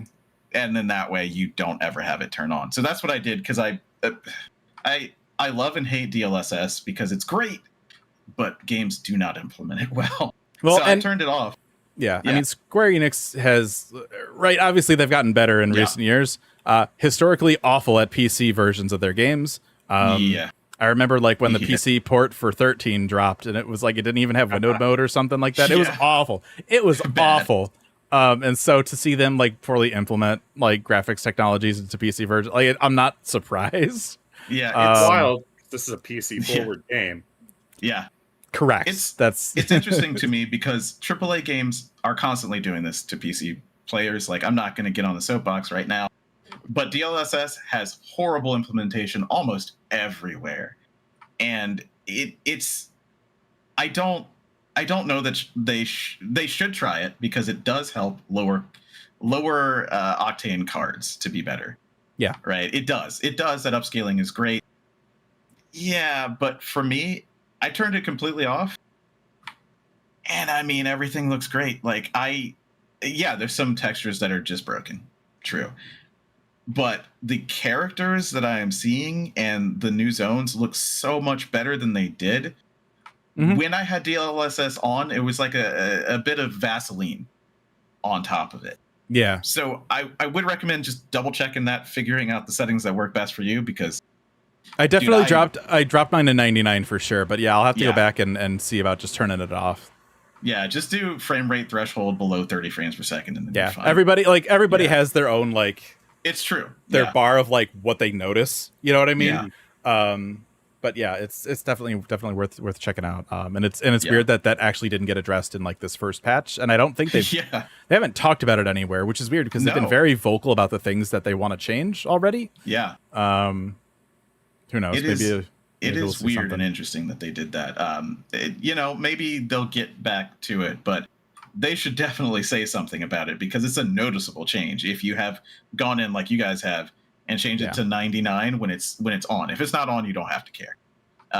Or if you have it below 30 frames per second, you don't have to care. But yeah, turning that down is wonderful. It's a lot sharper. So, yeah. It's very strange. It's just a miss with DLSS where it's trying to scale you down, but it's going maybe too far and not hitting your native resolution. So you have to go 99. So it's basically right. And I think it might also be if you're windowed or full screen. One of the two might be worse. Yeah. I mean, it's nice that they have that feature. I mean, I've got a Surface Studio laptop. Sadly, it does chug a little more now with 14. So it's nice that they do try to add things that can help with performance. But yeah, man, that thing you could cook an egg on it playing this game now. Which is unfortunate, but also that's what happens, right? And it's nice that, as somebody that played 11 for so long, and as somebody that, when I talked to Yoshida way back at the media tour for 2.0, he expressed to me that because this is built on PC first and not PS2 architecture, that they can update the graphics. And even back then he intended to try and update the graphics to keep the game current.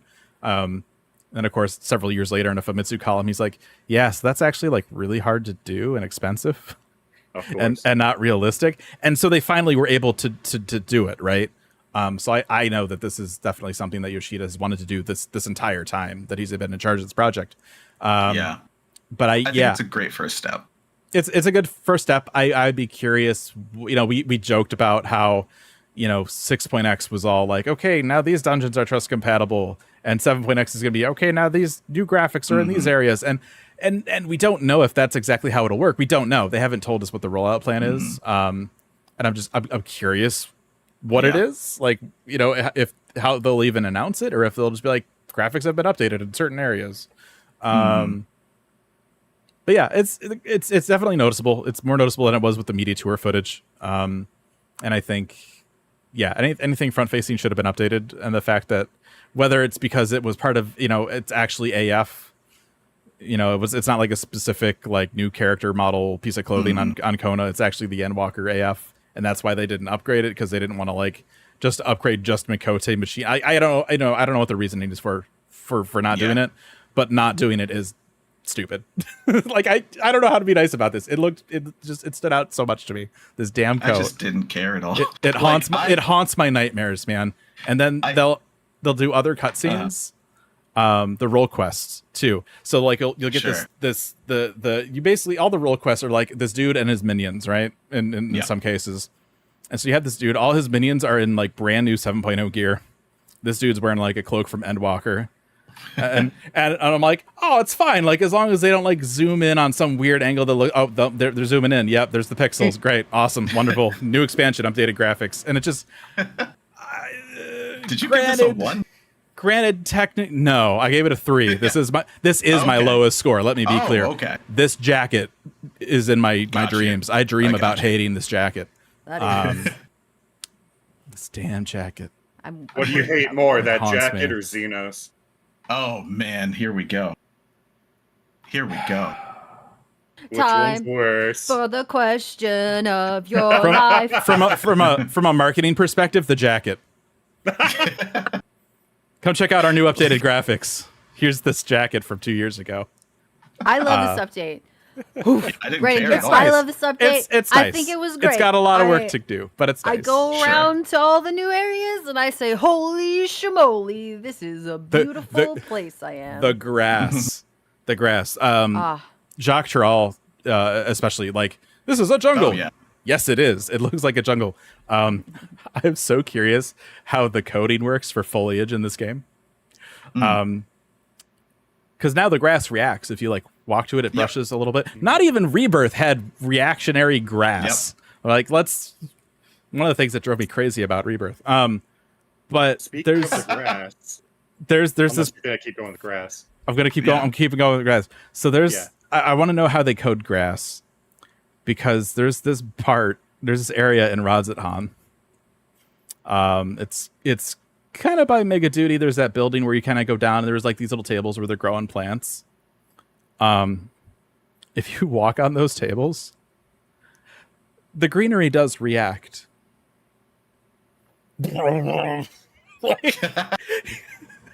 That's not how grass works.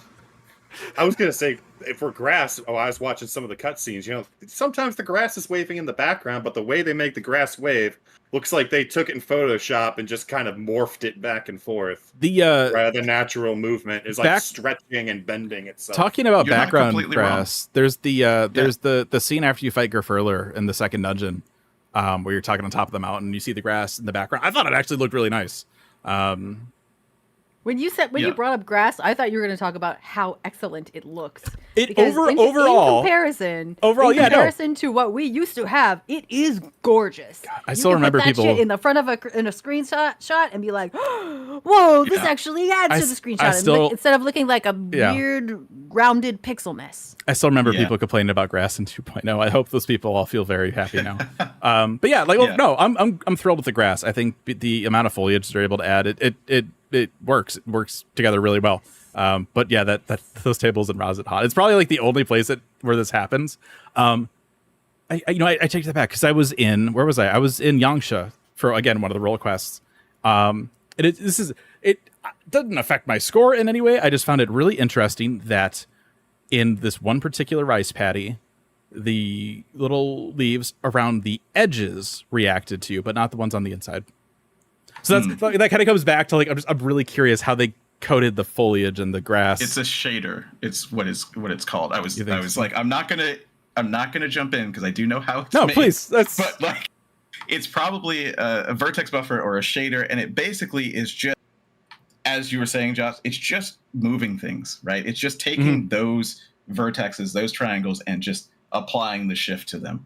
And yeah, usually if you're going to have reactive to a person, they have a much less... So, you have a collider, like a capsule around you so that you don't walk through things, right? Usually they use that low resolution one. So, if you were moving your hand across it, it wouldn't happen. But if you were to walk across it, it would, because it gives you a big, chunky capsule around you that it will interact with. So you would see some weirdness if you were, like, strafing through it, most likely. So if you do that, you might see that. But yeah, it's probably just a shader, which is mad science, and I can't go into the actual of how it works unless you want an hour. This is like when they talked about the caustics, right? Remember that back in the day when they were like, "Oh, we got caustics," and everyone's like, "What the fuck is that?" It's just the little water knot shadow at the bottom of a pool. Highlighty doodle. Yeah, and they're made almost exactly the same way too, in a shader. And they're just an easy way to get those animations without animations, right? Because there's no bones in that grass, right? They're not animated. It's just they're moving that around on your screen. And yeah, I think, I don't know. Like, it's funny to me because, full disclosure, I work on a game engine. What? A crazy powerful one.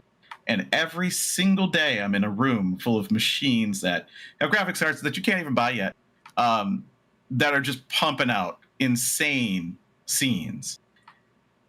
And I gave this shit a 5. Does that make sense to you? Not with that code, it doesn't. I didn't care. Like, I'm just looking at my character and other characters and the new environments, and I'm like, that's good. It's great. Yeah. It's better than it was. I don't know. It was. It's better than it was. It definitely was. It is an upgrade overall. There are things that they still need to fix, of course. Going to the new areas, I step into a new area and I go, Yeah. that is enough for me to give it a 5. Those things are gorgeous. And they've added extra, there's not a texture so much as like a surface effect. The freaking healer and caster tops from Vanguard with their iridescent sleeves. Sure. That is so damn cool. Because it's not like a fake like oil slick, like it's painted to look like it is iridescent. It actually does the effect. It's really cool. The grass is beautiful. All of the extra flowers, and there are extra flowers and foliage. There's more crap on the ground than ever before. In the cities, in the city, they're extra. We've talked about them, lanterns and stuff, and they're reactive. I could be crazy, but I was in Tuliolal when I assumed it was day, but it was foggy, and the lanterns came on in the fog, which is cool. That lighting is cool, the best thing that they did. Thing that they didn't have to plan for, but they did, and it's cool and it's great, it's beautiful, and the city looks so full and it's so colorful, and I just want to sit there and go wow. And it's amazing how different just changing the lighting. The lighting can is do a something. Revelation.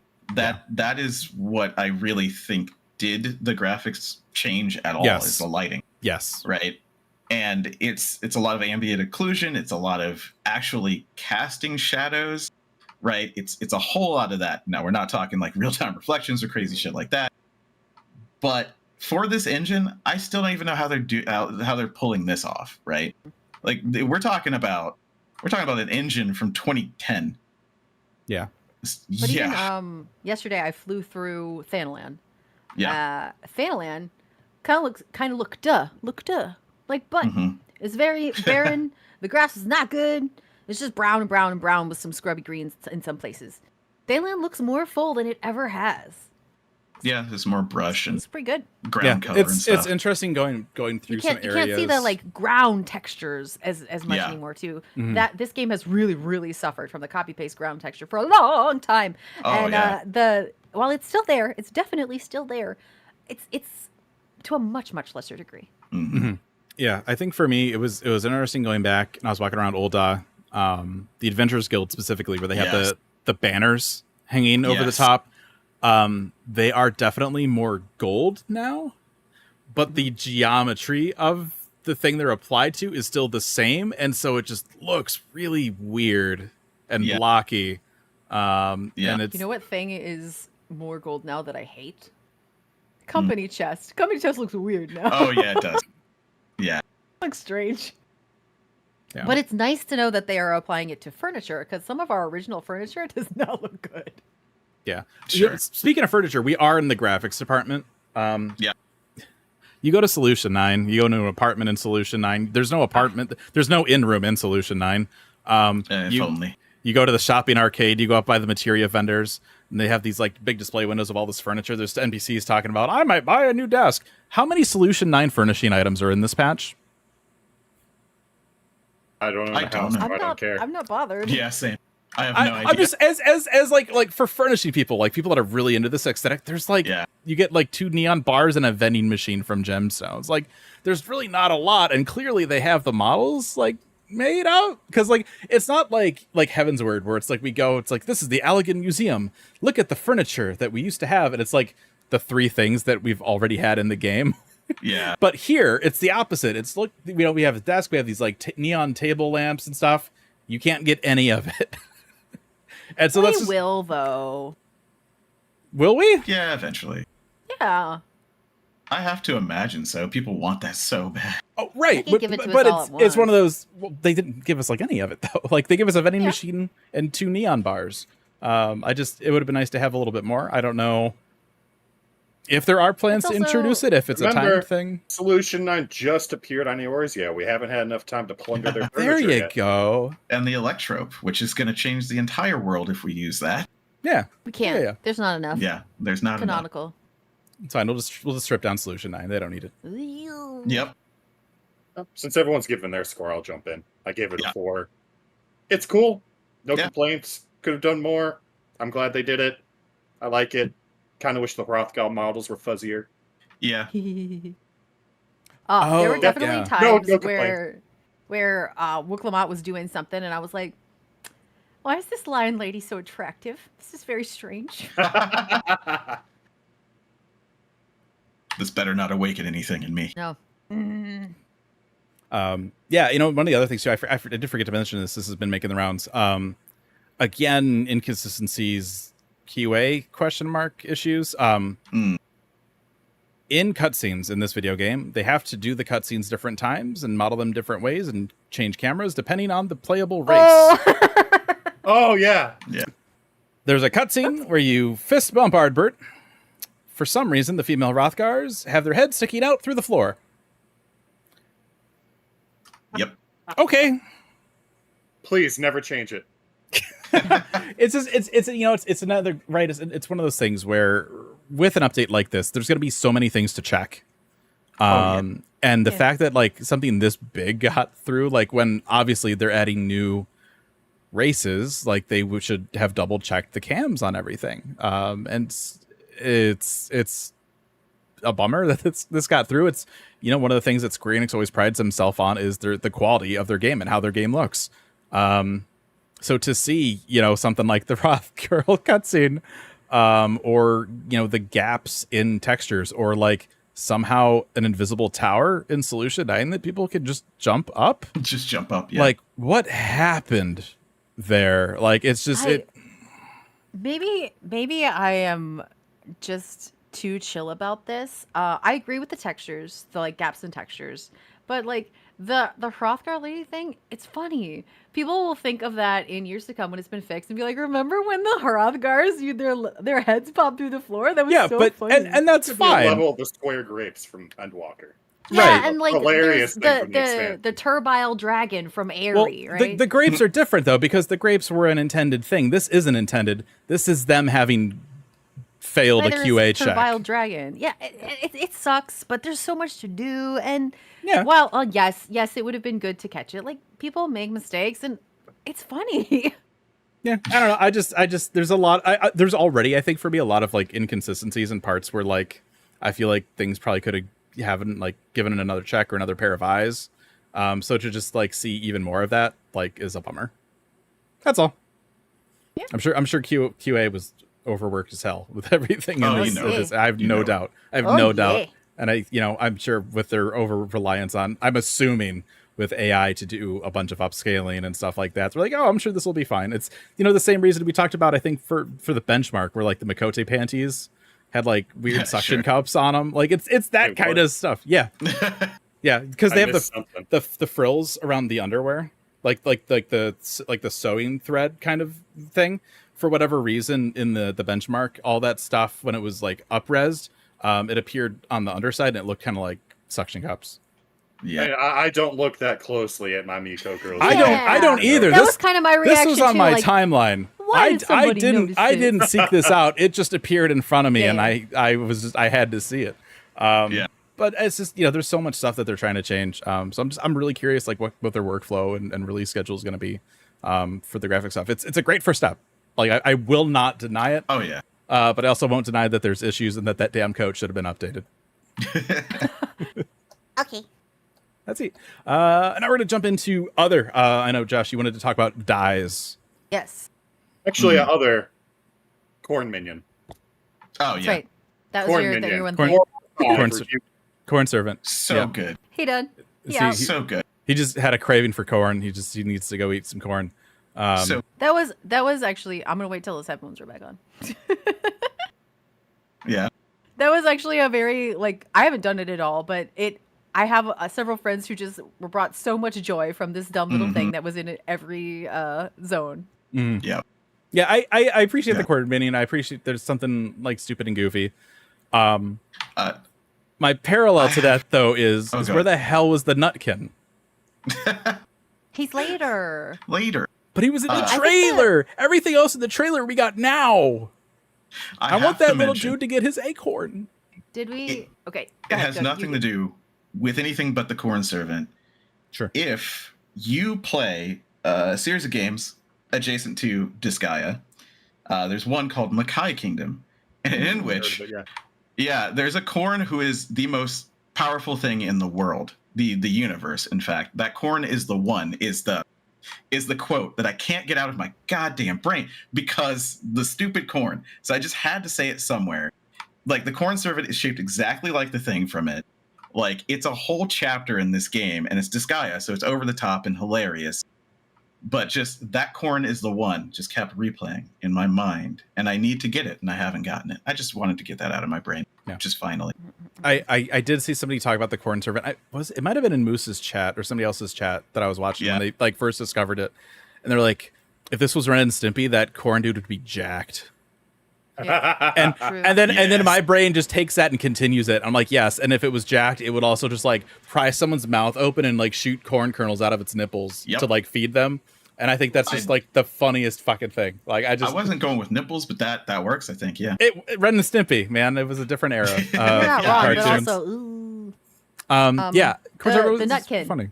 Yeah. Going back around to your question about the Nutkin, doesn't the like thingamabob in Solution 9 kind of look like an electric Nutkin?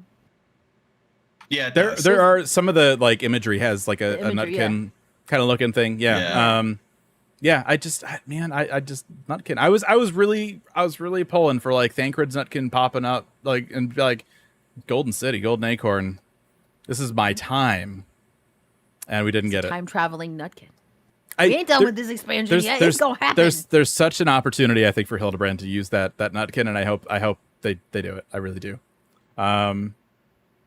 2-channel dies. We'll jump into that one before we go to 2-channel dies. Okay. This is a little bit gameplay, but not really. That queue was so good. Sure. This should go in other. Get into the game the first day, the first 2 minutes was amazing. The best MMO and launch the whole I've ever time played. too. Yep. So good. Best launch. This was reminiscent of Shadowbringers for me, where I got kicked once. Yeah. I got kicked once in Shadowbringers. I got kicked once here. Yeah. Not at all. I think never had a queue. Only had one kick the entire first week, and that was when the entirety of Crystal went down for like 20 minutes. Yeah. I never had a queue. Smooth. Never had a queue over 30. I literally never disconnected. Nothing was broken. I know that some servers went down and they had a little bit longer of a queue, but this, I've never seen it before. I've tried to play every AAA MMO that has come out almost since EverQuest. I've never seen this before at an expansion launch. I just haven't. Yeah. They've done good. I've gone over to Oceania once as well to play with some friends that I know that live in Japan, because that's the only place you can go. And it was a little bit of lag, but serviceable. Yeah. So, yeah. 2-channel dies. Mm-hmm. One of the most inconsistent things. Oh yes. Yeah. There's a lot of like I mentioned this earlier, like the AF, like the Crystal Trophy AF that we got a little bit ago that felt like it was a little higher quality. Surely they'll use. Oh no, it's not there. It's. I think for me, like it's obviously like overall, right? It's a nice addition. I wish there was a way to apply it to everything instead of having to open up each piece one by one. Especially now that we're spending 2 dies. Obviously the other reaction to like, yes, I know we have crafters and crafters is a thing in this, but like, man, I having to buy dies and having to buy twice as many now kind of sucks, and having to apply it on each piece individually kind of sucks. I'm also not crazy on, and this is per piece, right? But when you dye something, it loses a little bit of texture. Yeah. Yes. Yep. Depending I think on the piece, what was I dyeing? Especially I think the velvets. Yeah, the machinist coat, like the leather coat, has just that little extra bit of like roughness or whatever to it, and you dye it, and it's gone, and that's. I get it that's whatever systems are doing to color it, like all right, but it sucks because again, like look at these really cool detailed graphics, and you dye it, and it washes a lot of that away. I feel like. You know what's actually funny? Very true. I hate velvet, and I'm glad that the dye takes it out of my AF. There you go. And however they that's neither here nor there, though. It is disappointing that it fiddles with the textures. It's done that before. It has done that before. That's nothing new. It's just more noticeable. It's now. more noticeable now, with some of the high res textures. Yeah. However they decide what some of these second channels on what some of the pieces would be. Oh yeah. Yeah, Felt like they were throwing darts in their sleep. Again, What would be a second channel. you know, somebody had come into my chat and said this while I was streaming it. I don't know if there's any fact behind it, but they're like, you know, they threw out the idea that it was AI chosen based on layers of stuff, and honestly, I could buy it. There was what was it? The gun? I think it was the gun from Cenote, where it's like one of the like the secondary die was just like the littlest stupid speck of color on it, and I the just sweater. The sweater is like the whole sweater, and then like a little bitty ribbon part of the little brooch. What? I have one with the Gunbreaker Endwalker AF. There's like belts, like there. If you dye them, it dyes the belts, but it doesn't dye the little tip of the belt that's past the eyelet, right? So like it dyes the belt that's wrapped around you, but then it goes through the buckle, and that bit does not get dyed. It stays whatever the original color. Yeah, I had. I think my most disappointed one was the Vanguard aiming piece, where like the secondary was like just tops of pockets. Yeah, I know exactly what you're talking about. Yeah, and it's rough, right? Because obviously there's so many different options of areas to dye. But it reminds me of when we asked Yoshida about Fashion Report, and his response was like, yeah, but like, you know, what if like the person in charge of this like isn't fashionable, like, and the stuff that they come up with, right? And I feel like that kind of carries over into this, like the people that decided what gets or the people that checked the AI maybe question mark for what that picked. A lot of stuff it's a lot of hit and miss, right? Again, inconsistent. I cannot speak to it exactly because I don't work there, but it probably was a process where they did, the layers, and there's even on the textures, there's raised bits, and they probably went blanket that layer and that layer, but just like everything has peaks and valleys, the texture does too. So it only got like the peaks or one level of it. Yeah. And it could be AI, or that just could be a batch process by some tools engineer who's like, just run it all. When you have to deal with so many pieces, you absolutely want to batch it, because that's a lot of time. There's no way there wasn't a tool to do that. Yeah. So with that in mind, if there is a piece that someone is very passionate about and you think that perhaps they made the wrong choice, forums, go to the forum and kindly point out that the secondary channel is kind of a silly placement. And I mean, they will. It's kind of funny too, like thinking about the idea of 2-channel dies, because like a lot of, you know, going back from like 2.0 on, right? There's always that idea of like, well, this doesn't die how I want it. And then maybe later down the road, they release another, like a copy piece, right? Obviously, again, resource light, they're able to just make a new piece for whatever, and it dies a little differently. It's like, great. Yep. We still have that problem even with 2-channel dies. They didn't fix that problem. They just now created more of that problem, which is unfortunate. I do think in a couple of cases that I've noticed, the second channel is the part of a piece of equipment that they do change when they give you the secondary version. So like it'll be all the metallics on something. Maybe you had a gold version the first time. The second time they give you a silver version. In this third version where you have 2 dye channels, it is those metallics you can dye. So it's kind of like, that's a choice, but all right. Yeah. Regardless, I'm glad we have it. Yeah. When it works, it in works the cases pretty where well. we do have it, some of the pieces I was looking forward to having two dyes on did not get 2 dyes. I'm hoping they'll get back to those, but we have so much gear in this game. We have a lot more gear in this game than other games have in some cases. So I don't even blame them for not even getting to everything. Like I mean, I get it, right? It's a lot of work, but it's just like I think. Speaking of gear, you finish your thought first. I was going to say, I think the interface could still use a little bit of work. I still feel like it's a little clunky and confusing, even after working, because it looked like that from the media tour, but I'm like, well, let me get hands on with it, right? And it still feels a little I would love a way to apply the dye to everything, or to like say hands, legs, body, button, done. It's clunky, and now it takes more time. Like I get you can like save your favorite dyes and stuff, and that helps, but it's still not a great process, and now it feels like because things do have 2 channels versus 1 channel, right? In an instance where maybe you like both spots to be the same color, now you're spending twice as much dye, and that kind of like, depending on your financial Gil situation, can also not be the launch of an expansion. Great. You're like, oh, great. Now I get to buy 2 jet blacks off the market board. Like, that's. I have heard people Just complain there's get not enough to spend Gil on. So. Yeah, there you go. That You could is either buy bicycle. that. That You could buy said, that bike or 2 Yeah. black dyes. yeah, yeah. It was nice to see them Ouch. at a Gil Sync mount that wasn't like Yeah. as That I high priced actually as wanted. the other ones that they Yeah. added.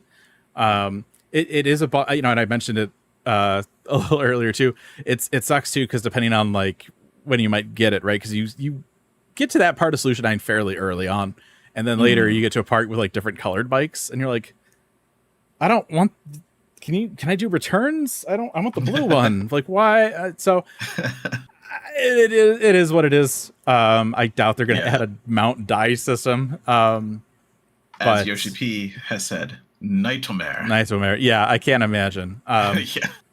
But it was nice to have something that I think for a lot of people, if you've played this game, you probably are able to afford that without having to do anything super crazy, maybe. It was 7.5, something like that. I think so, Um, yeah. Which is fine. I'm still sitting on like 20 mil. Somehow You want I to have donate enough to money. me, a poor player, so I can buy it? No, Wow, that was quick. That was really quick. I need to review the model fusion. at some point, you're going to introduce housing glamours, and I'm going to need to buy a lot of furniture. I see. You're stockpiling. I got Yeah. you. So Absolutely. back to when I was like, speaking of gear, Oh yeah, that was a thing. you remember when I was like, ugh, Cyberpunk gear, I'm so upset. Blah. Yeah. They changed Sure. my mind. Really? Yeah. Yeah, the sets from Vanguard are great. They're actually very nice. Yeah. Still not as like super fan of the Yeah. ones that we have already, but I stole the shoes from the PvP set and wore them with my aiming top, which was kind of weird to dye, but I like teal and pink, so it worked just fine together. I wish that pink would die out. I just choices were made. Same with me. Obviously, like going through MSQ, every so often you'll run a dungeon a few times, either for XP or to upgrade a couple gear slots or something.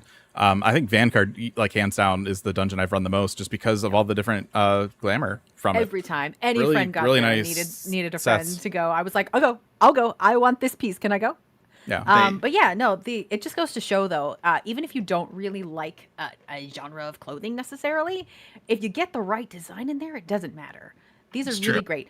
Have you guys seen the fending helmet? No. Probably.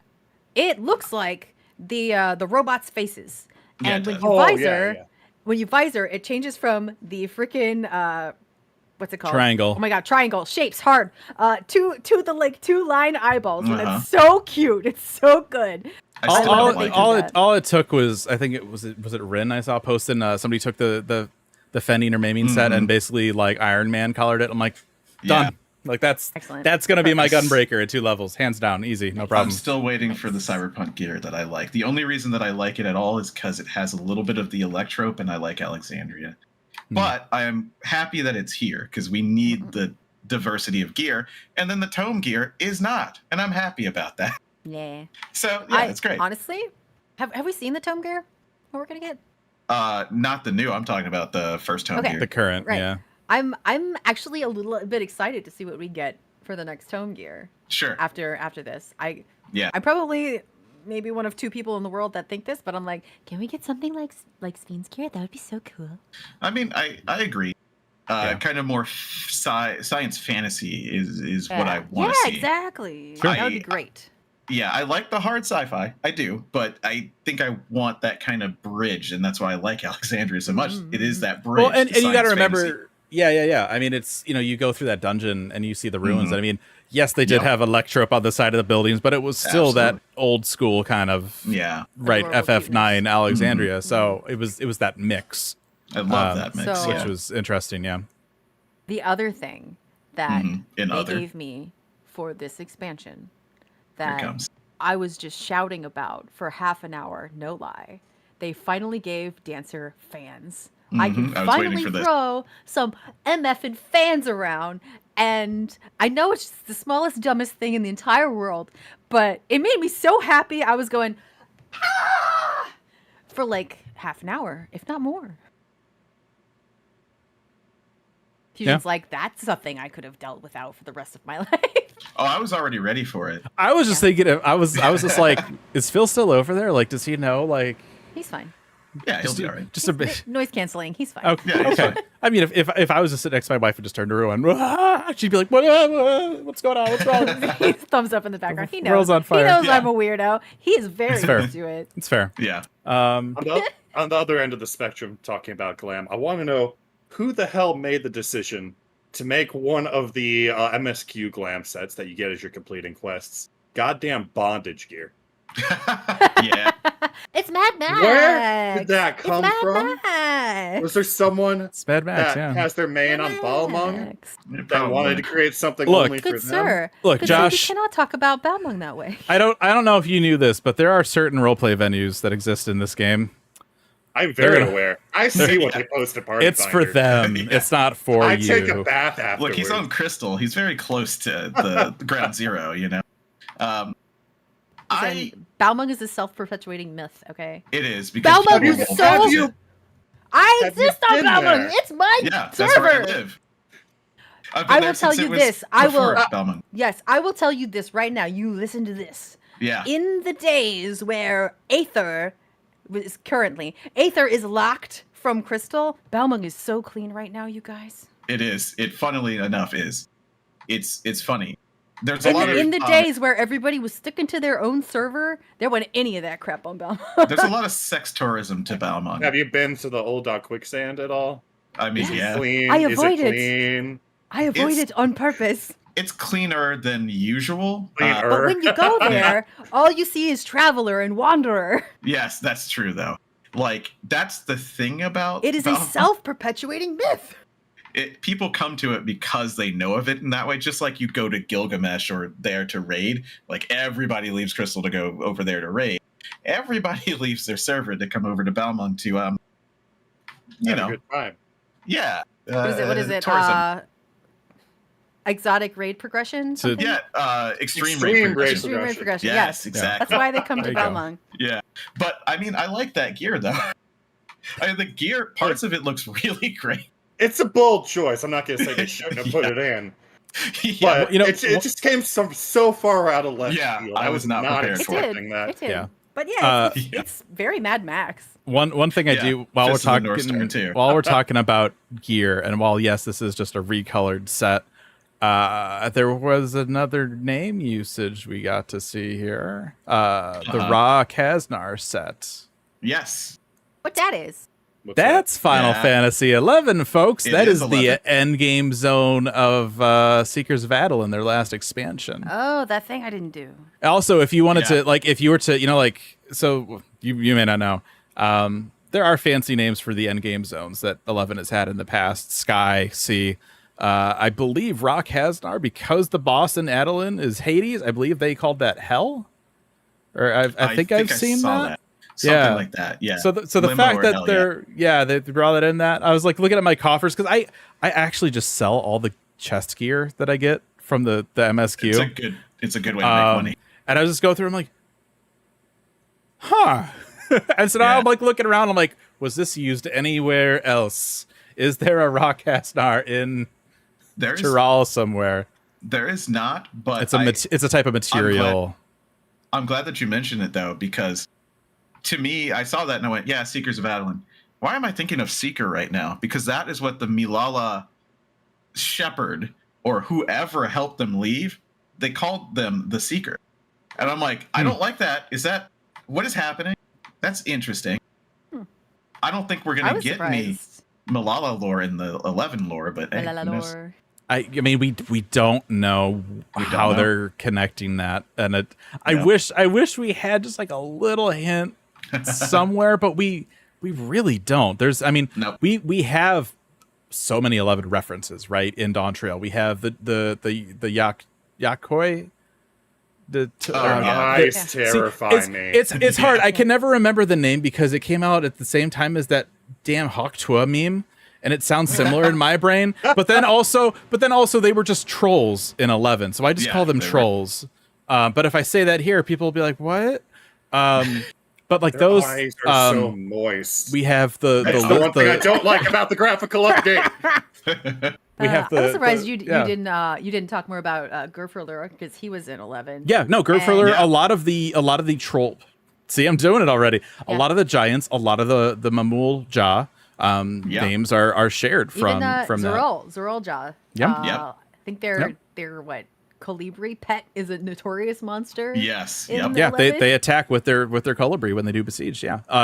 Also, I think it's hilarious that in Mamook there's an NPC just called Bakul Gcha. Can you imagine like being that guy and like it's like when you have two people named Gary at your workplace and someone's like Gary, they're like what? It's like the other one, the cooler one. Yeah, it's just it was great that they used that. They didn't think to change that. They're like no, we're gonna have two. Yeah. But yeah, I mean, there's also like the lizards in Urkopacha are from 11. Mm-hmm. Lots of just little nods to 11. We've seen the lizards in other places too. Have they? Mm-hmm. I couldn't remember. Yeah, Amarang. They were mob around in there. Yeah. It's after 18 years, this shit just blurs together so much. Absolutely. But yeah, like it's cool seeing those. There's a lot of 11 references, some subtle nods to 10. Maybe the boss music was even kind of a nod to 10. I felt like it could be for the dungeon boss stuff. But yeah, like in terms of like how we're getting to the raid, there's nothing that I've seen so far. Nothing, through the moblins or MSQ that would be like, we could maybe point this over here. Yeah. So I'm so curious. In the scenes, this is throwing back to story suddenly. Sure. The scenes where it's being announced that Wuklamat is going to be the Dawn Servant and that she invites Kona to be alongside her. They keep cutting back to a Makote dude and a Hyur dude dressed up in I forget what it's called. It's the Cosmos outfits. Do we see them show up anywhere else? It's hard for me to remember models, so I don't know. But I do remember the guy the pair you're talking about, and it stood out to me because there's this part when Kona's given his little speech, and he talks about how he's brought modern conveniences, and he talks about the train, and the dude looks so pissed off about the train, and then his buddy looks at him like, "Why are you so pissed off?" And he's like, "I don't know, man." Yeah, just don't like trains. Yeah, they kind of peppered characters throughout this storyline, like the Elven guy we meet on the boat on the way over becomes an important part of the storyline. And then they like kept looking at these guys in the cutscene. I'm like, did they show up again? And if not, what are they for later? Which is why I thought of it when you were like, honestly, it also could have been they might have been from somewhere else and we just didn't recognize them, or it might have just been a couple of NPCs to take us out of the fact that there are only actually 5 NPCs in that crowd. And they're all the same, and all of their animations are synced up together. See, I wasn't sure if they were part of Shaloni. I don't think they were. I'm not 1,000% sure though. It's hard sometimes. Like I don't usually recognize like the features of like every NPC we talk to. Did you guys see the wanted posters? They actually might be the dudes on the wanted posters. They could. No. One of the guys on the wanted posters is in a fate. There's a fate with the guy. Okay. That's cool. Okay, cool. Yeah. It's weird because the fate text is actually really funny. It's like supposedly like somebody killed him, but then the body disappeared. 'Cause there was a bounty on him. But hey, the good news is if he's here, the bounty's probably still active. And then you fight him, and you kill him, and this guy comes to collect a body, and he goes, "Wait, where'd the body go?" No.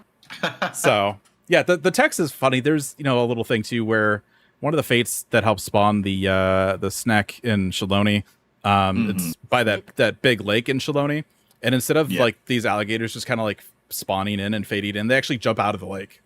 Yeah, which it's such a weird little thing, but like I thought that was really cool. Like that was a nice little touch. Yeah, they just whoosh. That was neat.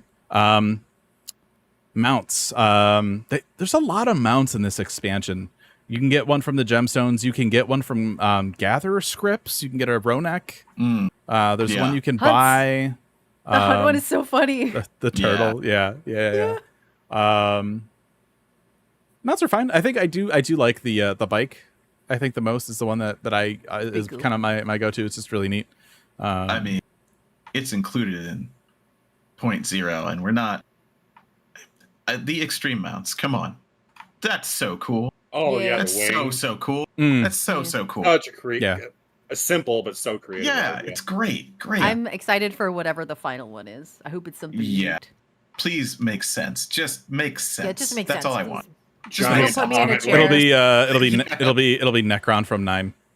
Yeah, holding you in a chair. No, you're on a bed this time. You're sleeping, and he's Yeah, just taking you. they'll just give it the Not like that. FF4 treatment. Just Bahamut carrying a fucking chair. It's a blitz ball. Yeah. You're just bouncing on a blitz Hey, ball. I Oh, love God. that mount. I worked hard for that mount. I I ride mean, it around it's all good. the time. I don't mind because I like the look of Bahamut. It's just weird that it was cats and then Bahamut. So I weird. love that mount though. What if it's like Bahamut with like the double-decker couch from a Lego movie? And it's like a 2-person mount. There we go. Yeah, we It's need a solar multiple seater. Bahamut. This is the crossover With no a one saw stool. coming. How dare you? I'm kidding. There we go. Just a giant corn. Yeah. There you Piece go. of popcorn. Just Oh, it has a man. corn cannon. Just shoots corn. How Are about you surfing on the corn? the glasses thing? That's Ah, a cool face wear. addition. I Nobody haven't asked gotten for it, any but so many glasses to people use want it. yet. I say it, but a lot of people asked for. Yeah. I like it. I think Yeah. the way to get the glasses should have Mhm. been made more clear. And again, like Yes. we talked about this earlier too when we learned that this was a thing.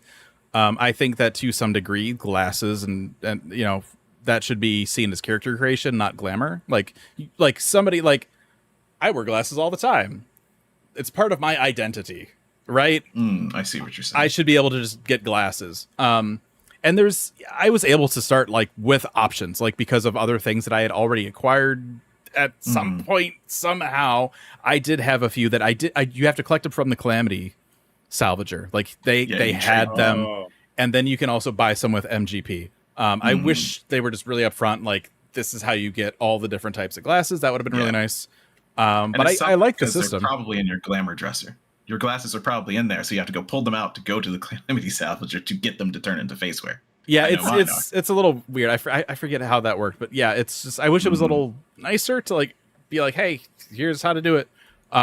Just because of the way that I view the glasses, but it's a nice system. I like it. It's really funny because it forces the glasses on regardless of your headwear. So like Yep. things can Use the happen glasses on at once. things can happen on Yeah, your face. you can. So it's a little goofy, but like I get it. There are limitations and stuff like that. But and the Jams in the chat says there's some basic options for minimal gill at the major Yes. cities. Great. Yes. I just wish they pointed us at them somehow Yeah. or Like the You know. first time you click the thing, they tell you about it or something. Yeah, it just Yeah. says you haven't unlocked it. Okay, well, tell me where. Yeah. How am I do this? Yeah, obviously I want to because I clicked it. Please tell me. yeah. Oh, fashion accessory glasses are the ones that counted for conversion, not the equipment Yes. glasses. Yeah, I mean, and that's the thing too. Like there were the fashion accessories ones, but there's also like just the normal headgear, and it's a little confusing. I'm like, I don't know what is what, and I don't know what the solution is, but I feel like it could have been a little nicer about how to get stuff. But I love the inclusion of it. I think it's great. Some decent variety in there. Any other? Oh, you know what? This is also a little bit gameplay, but I noticed that the Wondrous Tales they gave us the very first week was like the simplest Wondrous Tales you ever done seen. It gives you options in each thing now, I think, doesn't it? I thought I saw.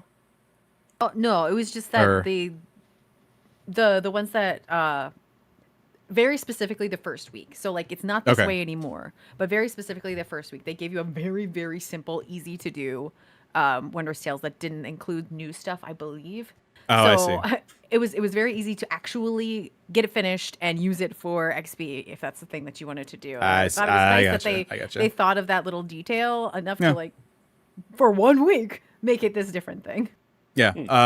They added framers kits for 2.0 tribes, or I'm sorry, allied societies. So if you wanted framers kits for that, that's nice. Allied society. How we feel about allied societies? I mean, it's better than tribes in this know. expansion. Yeah. I don't think we should be calling them that. I don't know what the better word is, but allied societies is a bit much. Sure. Doesn't bother me. I The don't way they're going, know. they'll probably change it again in 8.0. Six whole syllables. I don't know. It's just. I guess if they felt like it might offend somebody, it's a good move. I don't. Well, know that's why they did changed it. It's I think it was a mix of wanting to get away from the word tribe. I mean, obviously we've seen how the narrative has shifted with the beast tribes and stuff since 2.0, right? It bothers me because I have to change a lot in the wiki. Yeah. Yeah. Is there a batch for that? Oh my god! I brought it back. You can. But yeah, so that was it was interesting going back and doing some of these quests just after, we've gotten Flight, and boy, those Ixal crafting, gathering. Oh my, what a mess those are. It's like you flank the quest in the Shroud, and then you gotta go to Mordona and gather things in Mordona, and then take it back and turn the stuff in to get materials from this NPC, but you can't craft any of it unless you're wearing the special gloves. And it's just like, it's a whole process. Man, it sounds like ARR. Yeah, I forgot how crazy it was. That was a trip going back to do that. Why are you doing it? Framers kits. There's framers kits at the new at the 2.0. Oh, you don't have leftover thingies? I didn't, not enough now. Gotcha. So I think whenever that currency conversion happened, I'm like, I'm never gonna need these again, and I probably just bought whatever dyes and but now I need them again. But I got those done a couple days. It was pretty easy. Other. I think that covers most of the notables. Yeah, nothing. I talked about nothing all my else other really stuff. comes to mind. Yeah. Yeah. I think we're good. Scores for other. It's 4. 4. Everybody said 4. 4. We were all in agreement. Yeah.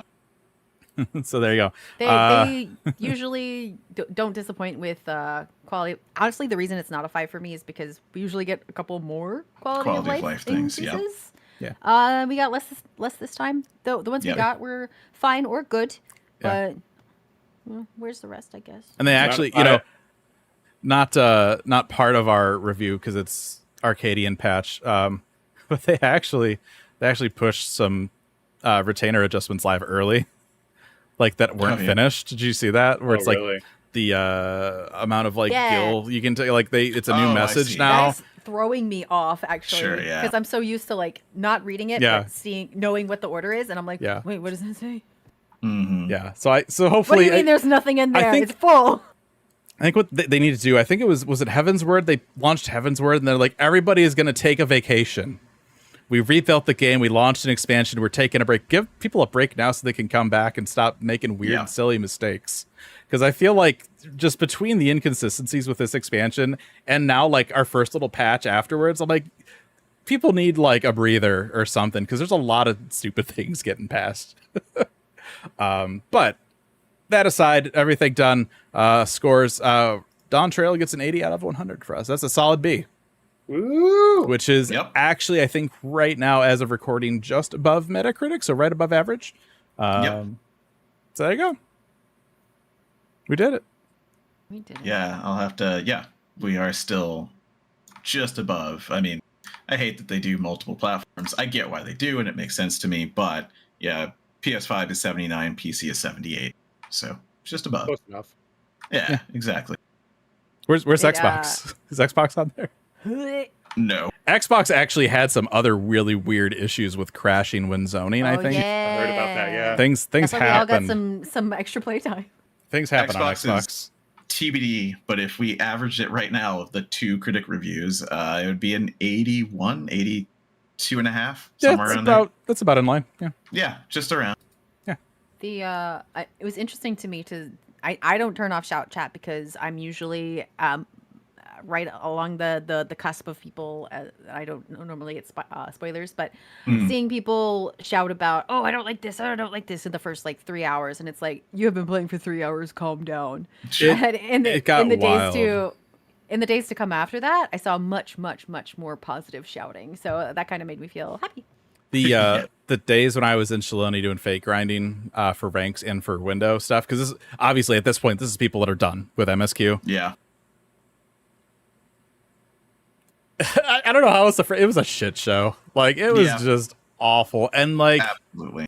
so many times, God bless the people coming in here like, hey guys, there might be people in this zone that still haven't, like, they're halfway through the story. Could we maybe, like, chill a little bit?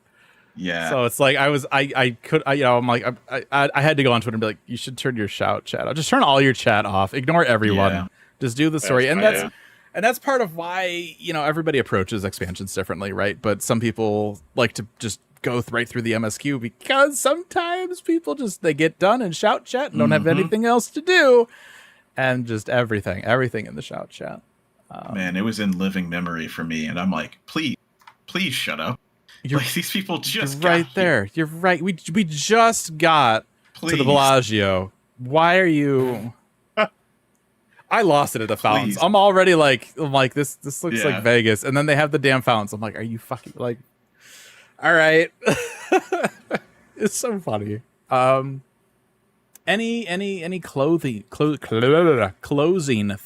I have lots of clothing thoughts, but I've shared most of them. Various linens and fabrics and... Yeah. I mean, it's out of scope, and we've already given the score, but the raid is the best one in a long while. For various many reasons. Yeah. The That's raid? all I will say. Yes. I mean, Be Lovely is my Well, goddess. I'll tell you what. Let's thoughts on 7.0, and then we can take like 10 minutes and talk about initial raid, because we'll probably talk about raid next week. Is my thought, right? Most likely, but it is also the most current thing. So closing thoughts for 7.0. I think it was a great intro to something. We don't know what. They have given us a lot of breadcrumbs. Willamette as a character is fine, but wouldn't have been my choice or somebody I'd want to support. Inconsistencies with voice acting, inconsistencies with the graphical updates, but also why wouldn't there be when there's so much to do? And we don't know what the so many bots in the chat today. Good Lord, man.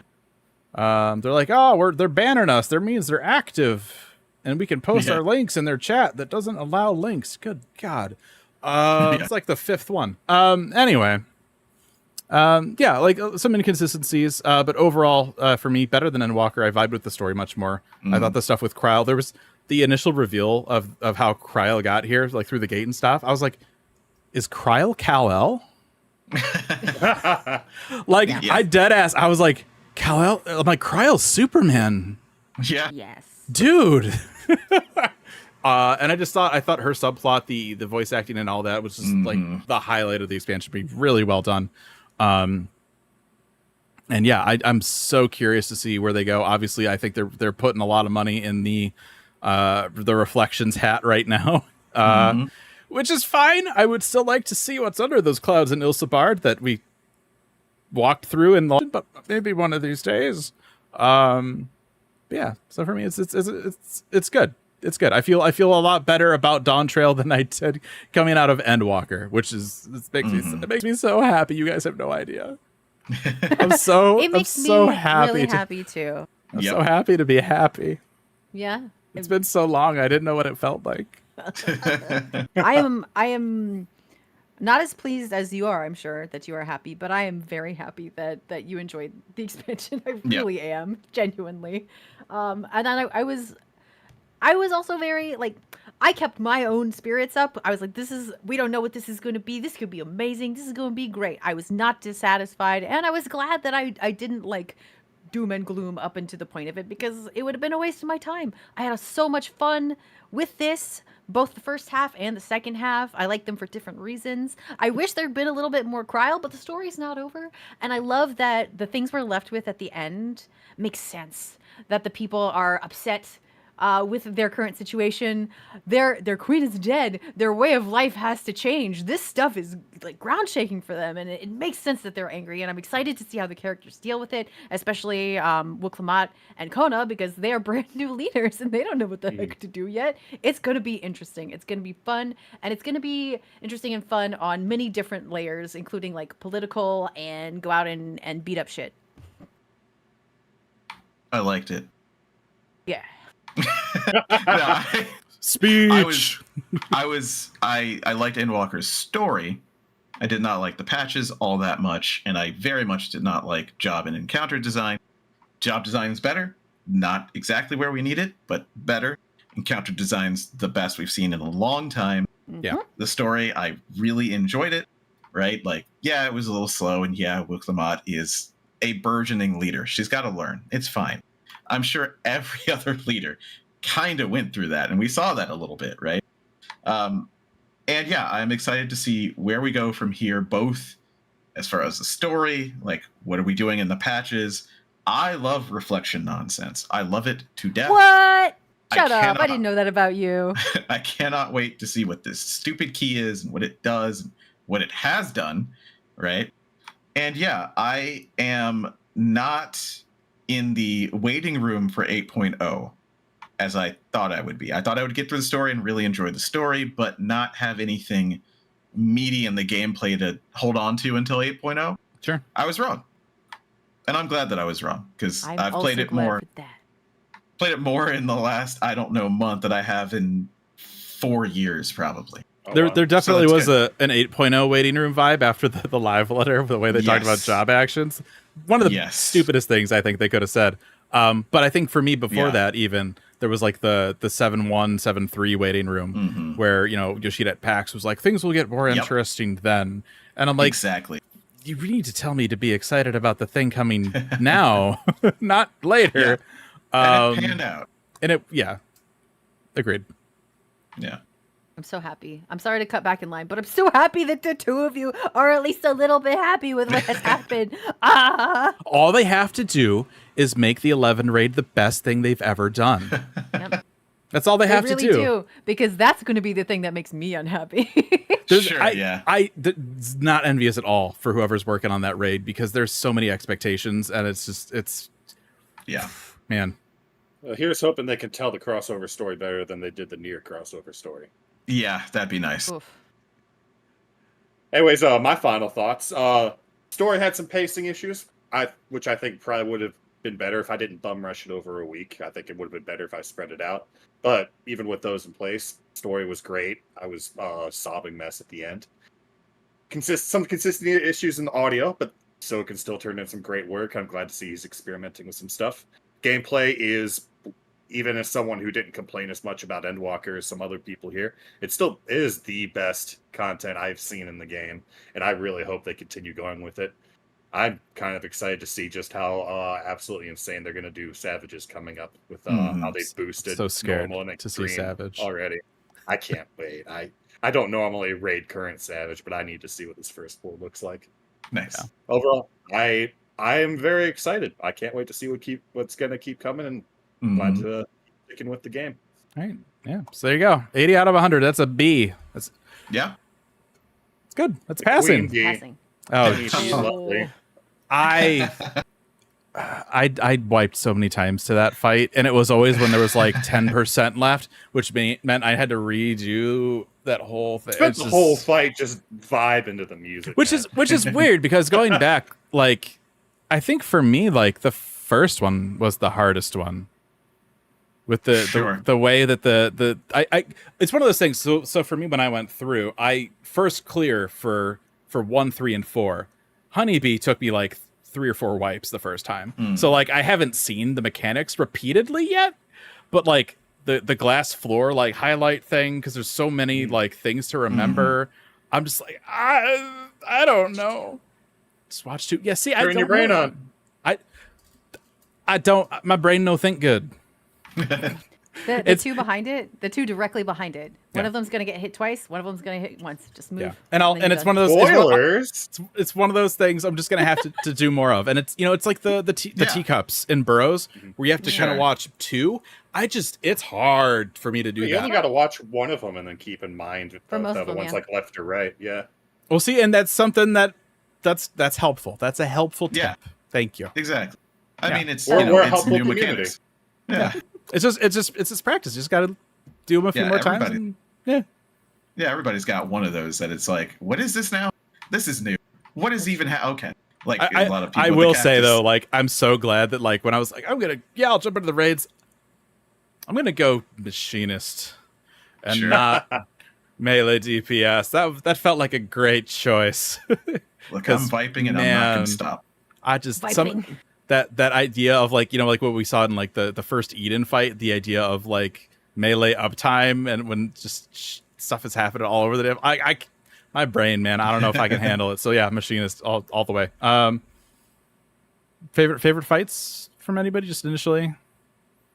From the raid? From everything. Or the raid? Oh, Okay. raid. From the raid. Okay. We'll talk about the raid just for a tiny bit since it's the newest Okay. thing.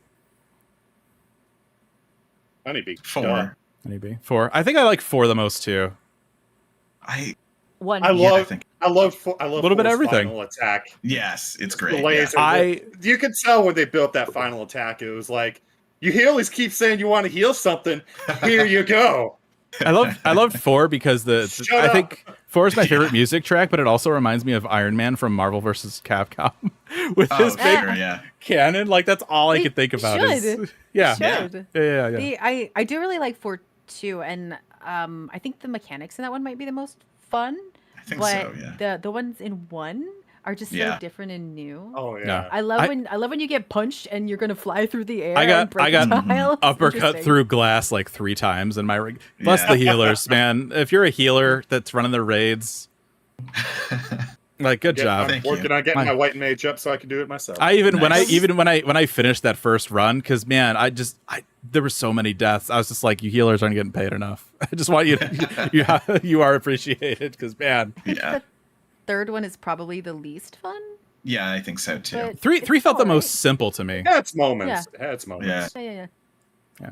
But cool. All right. Well, that's gonna do it. We did it. 80 out of 100 for Dawntrail. Yeah, we'll have to figure out. I don't know. More raid talk next week or something. We still gotta wait a little bit for the Savage tier to come out. Mm-hmm. But After the 4-hour show today, we'll just do a short.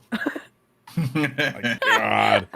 We'll Short figure it raid out. one We next time. we'll figure out our schedule here and what's coming up.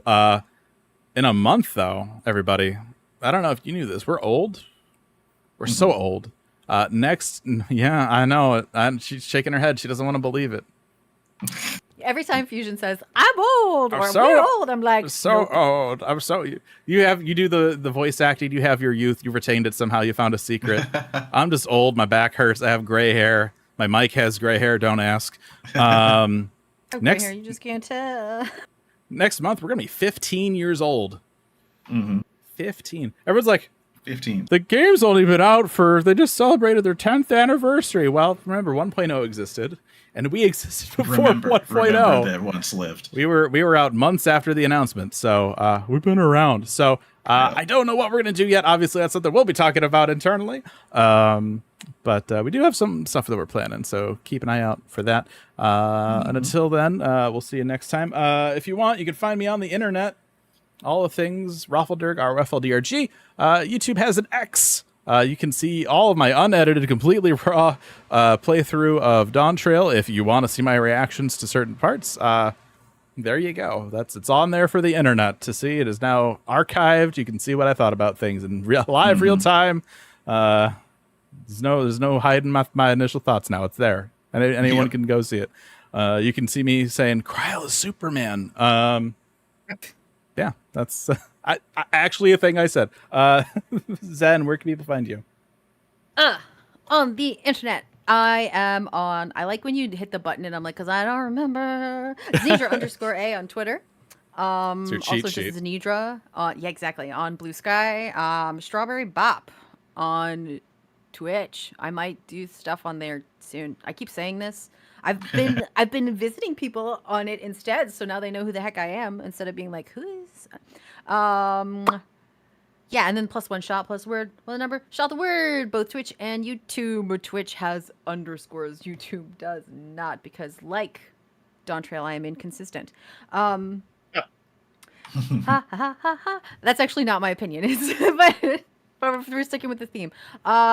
Different sort of shout out to a thing I did recently.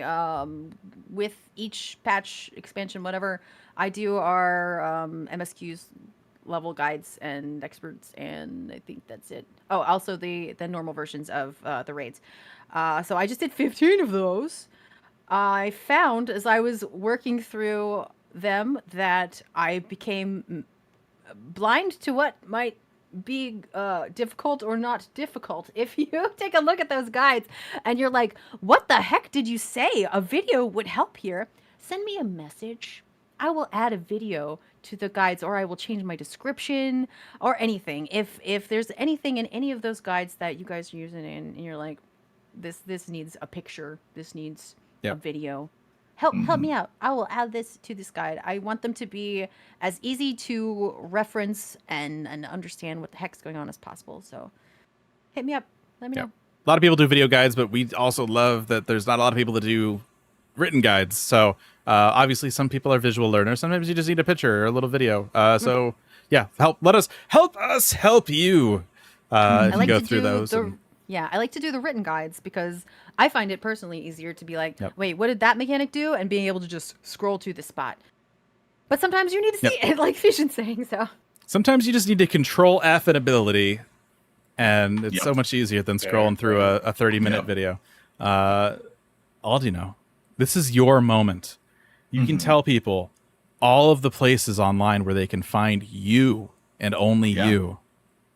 It's a big moment. Well, if you're looking for me and only me, there's only X. I'm trying to call it that. Oh, you said it. You just came out and said it. I'm trying. I gotta do it for work. Anyway, this is the world we live in. I'm on X somewhere, Aldino. Don't worry, you won't find another me.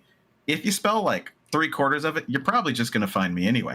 So I am there. I am also on plus the word one, the number, shot the word. If you've been here before, you know that is a tabletop RPG group kind of channel that we do. Zen's also there. She's in more games than I am. We just last night recorded a very long video about the state of TTRPGs right now. All of the new TTRPGs being developed coming out. So this is Critical Role's Daggerheart, this is MCDM, this is D&D 5th edition, this is a little bit of DC20. There are so many right now because, D&D had a little oopsie about a year and a half ago, and people went, let's just make our own. So we did a long episode about that. We also do other TTRPG shows. I think tonight, correct me if I'm wrong, Zen, is D and Diablo, correct? Correctamundo. Yeah, so that is a D&D game where they play through Diablo 2, maybe. We initially were. It's gone very many places that aren't in the game anymore. That's true. Yeah.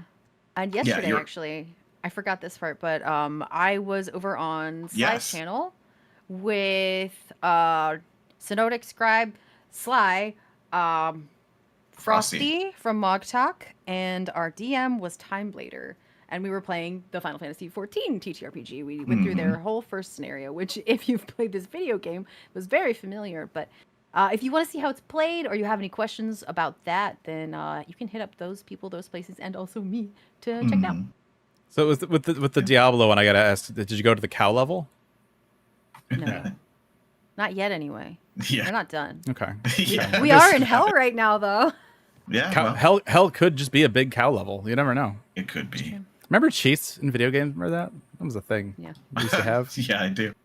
Yeah, that's actually part of the reason I don't get mad when there's glitches like going up that tower in Solution 9. That's just a goofy cheat. Well, that's it for me.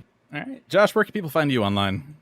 Not many places anymore. I've deleted most of my social media by this point. It's fair and understandable. You can find me occasionally streaming here on Twitch, twitch.tv/Firemarth. Mostly where I'm streaming anymore, it's Mahjong. Please, more people play Mahjong. It's fun. Yeah. I promise you, learn it. It's a good time. We need more people to queue it. Did they update the Mahjong graphics? They have not changed anything in Mahjong. It's UI stuff. I didn't think so, but these tiles look more tilier. I don't... You can just catch mine and my game review team's writings over at Gamerscape, your number one place for all your Final Fantasy XIV and gaming needs. There you go. And if you want, of course, you can find us, contact us on all the other things here. Email aetheryte@gamerscape.com. We are on X and Blue Sky at Aetheryte Radio, and of course as Gamerscape on X, Blue Sky, Facebook, Twitch, YouTube, and Discord, discord.gg/gamerescape. We still have our Final Fantasy XIV spoilers channel active. I don't know how much longer we'll do that for. Probably another couple of weeks, just to play it safe for people. So if you are finishing up MSQ and you're like, I need to talk to somebody, discord.gg/gamerescape. There you go. That'll get some, hopefully a little bit of that itch scratched there. Ping me there. Tell me about what you need out of the guides. There you go. Yeah, that's gonna be it for us this week. Yeah, we're back. We needed to take a few weeks off. Expansions are big. I don't know if people knew that. There's a lot to do in an expansion, and especially if you have to review it. There's a lot of things to look at. We didn't even do all the things. So yeah, there was like, I saw a couple of reviews drop like the week after. I was like, no way. How? Like, have they bathed? Did they just like, what happened? But yeah, so we've been like neck deep, head deep. We've been fully submerged in this sucker, so that's why we just haven't been around. But we're gonna start doing stuff again. Next month is gonna be anniversary for us, so we're gonna be thinking of some stuff. We got a couple of things planned already. But yeah, so stick around. We'll figure out next week at some point here. And until then, we'll see you then. Thanks for stopping by, and make sure to check out all the cool guides that Zen did. I gotta like point this way so it's still in frame, but also in frame for the crop on the thing. Sorry if anything is wrong. There were so many. Yeah. If there's an issue in the guide, just remember there's always one rule to follow in content. Make sure that the boss loses its HP before you do. Easy. Words of wisdom tip. to live by. And until then, we'll see you tip. next time. Bye.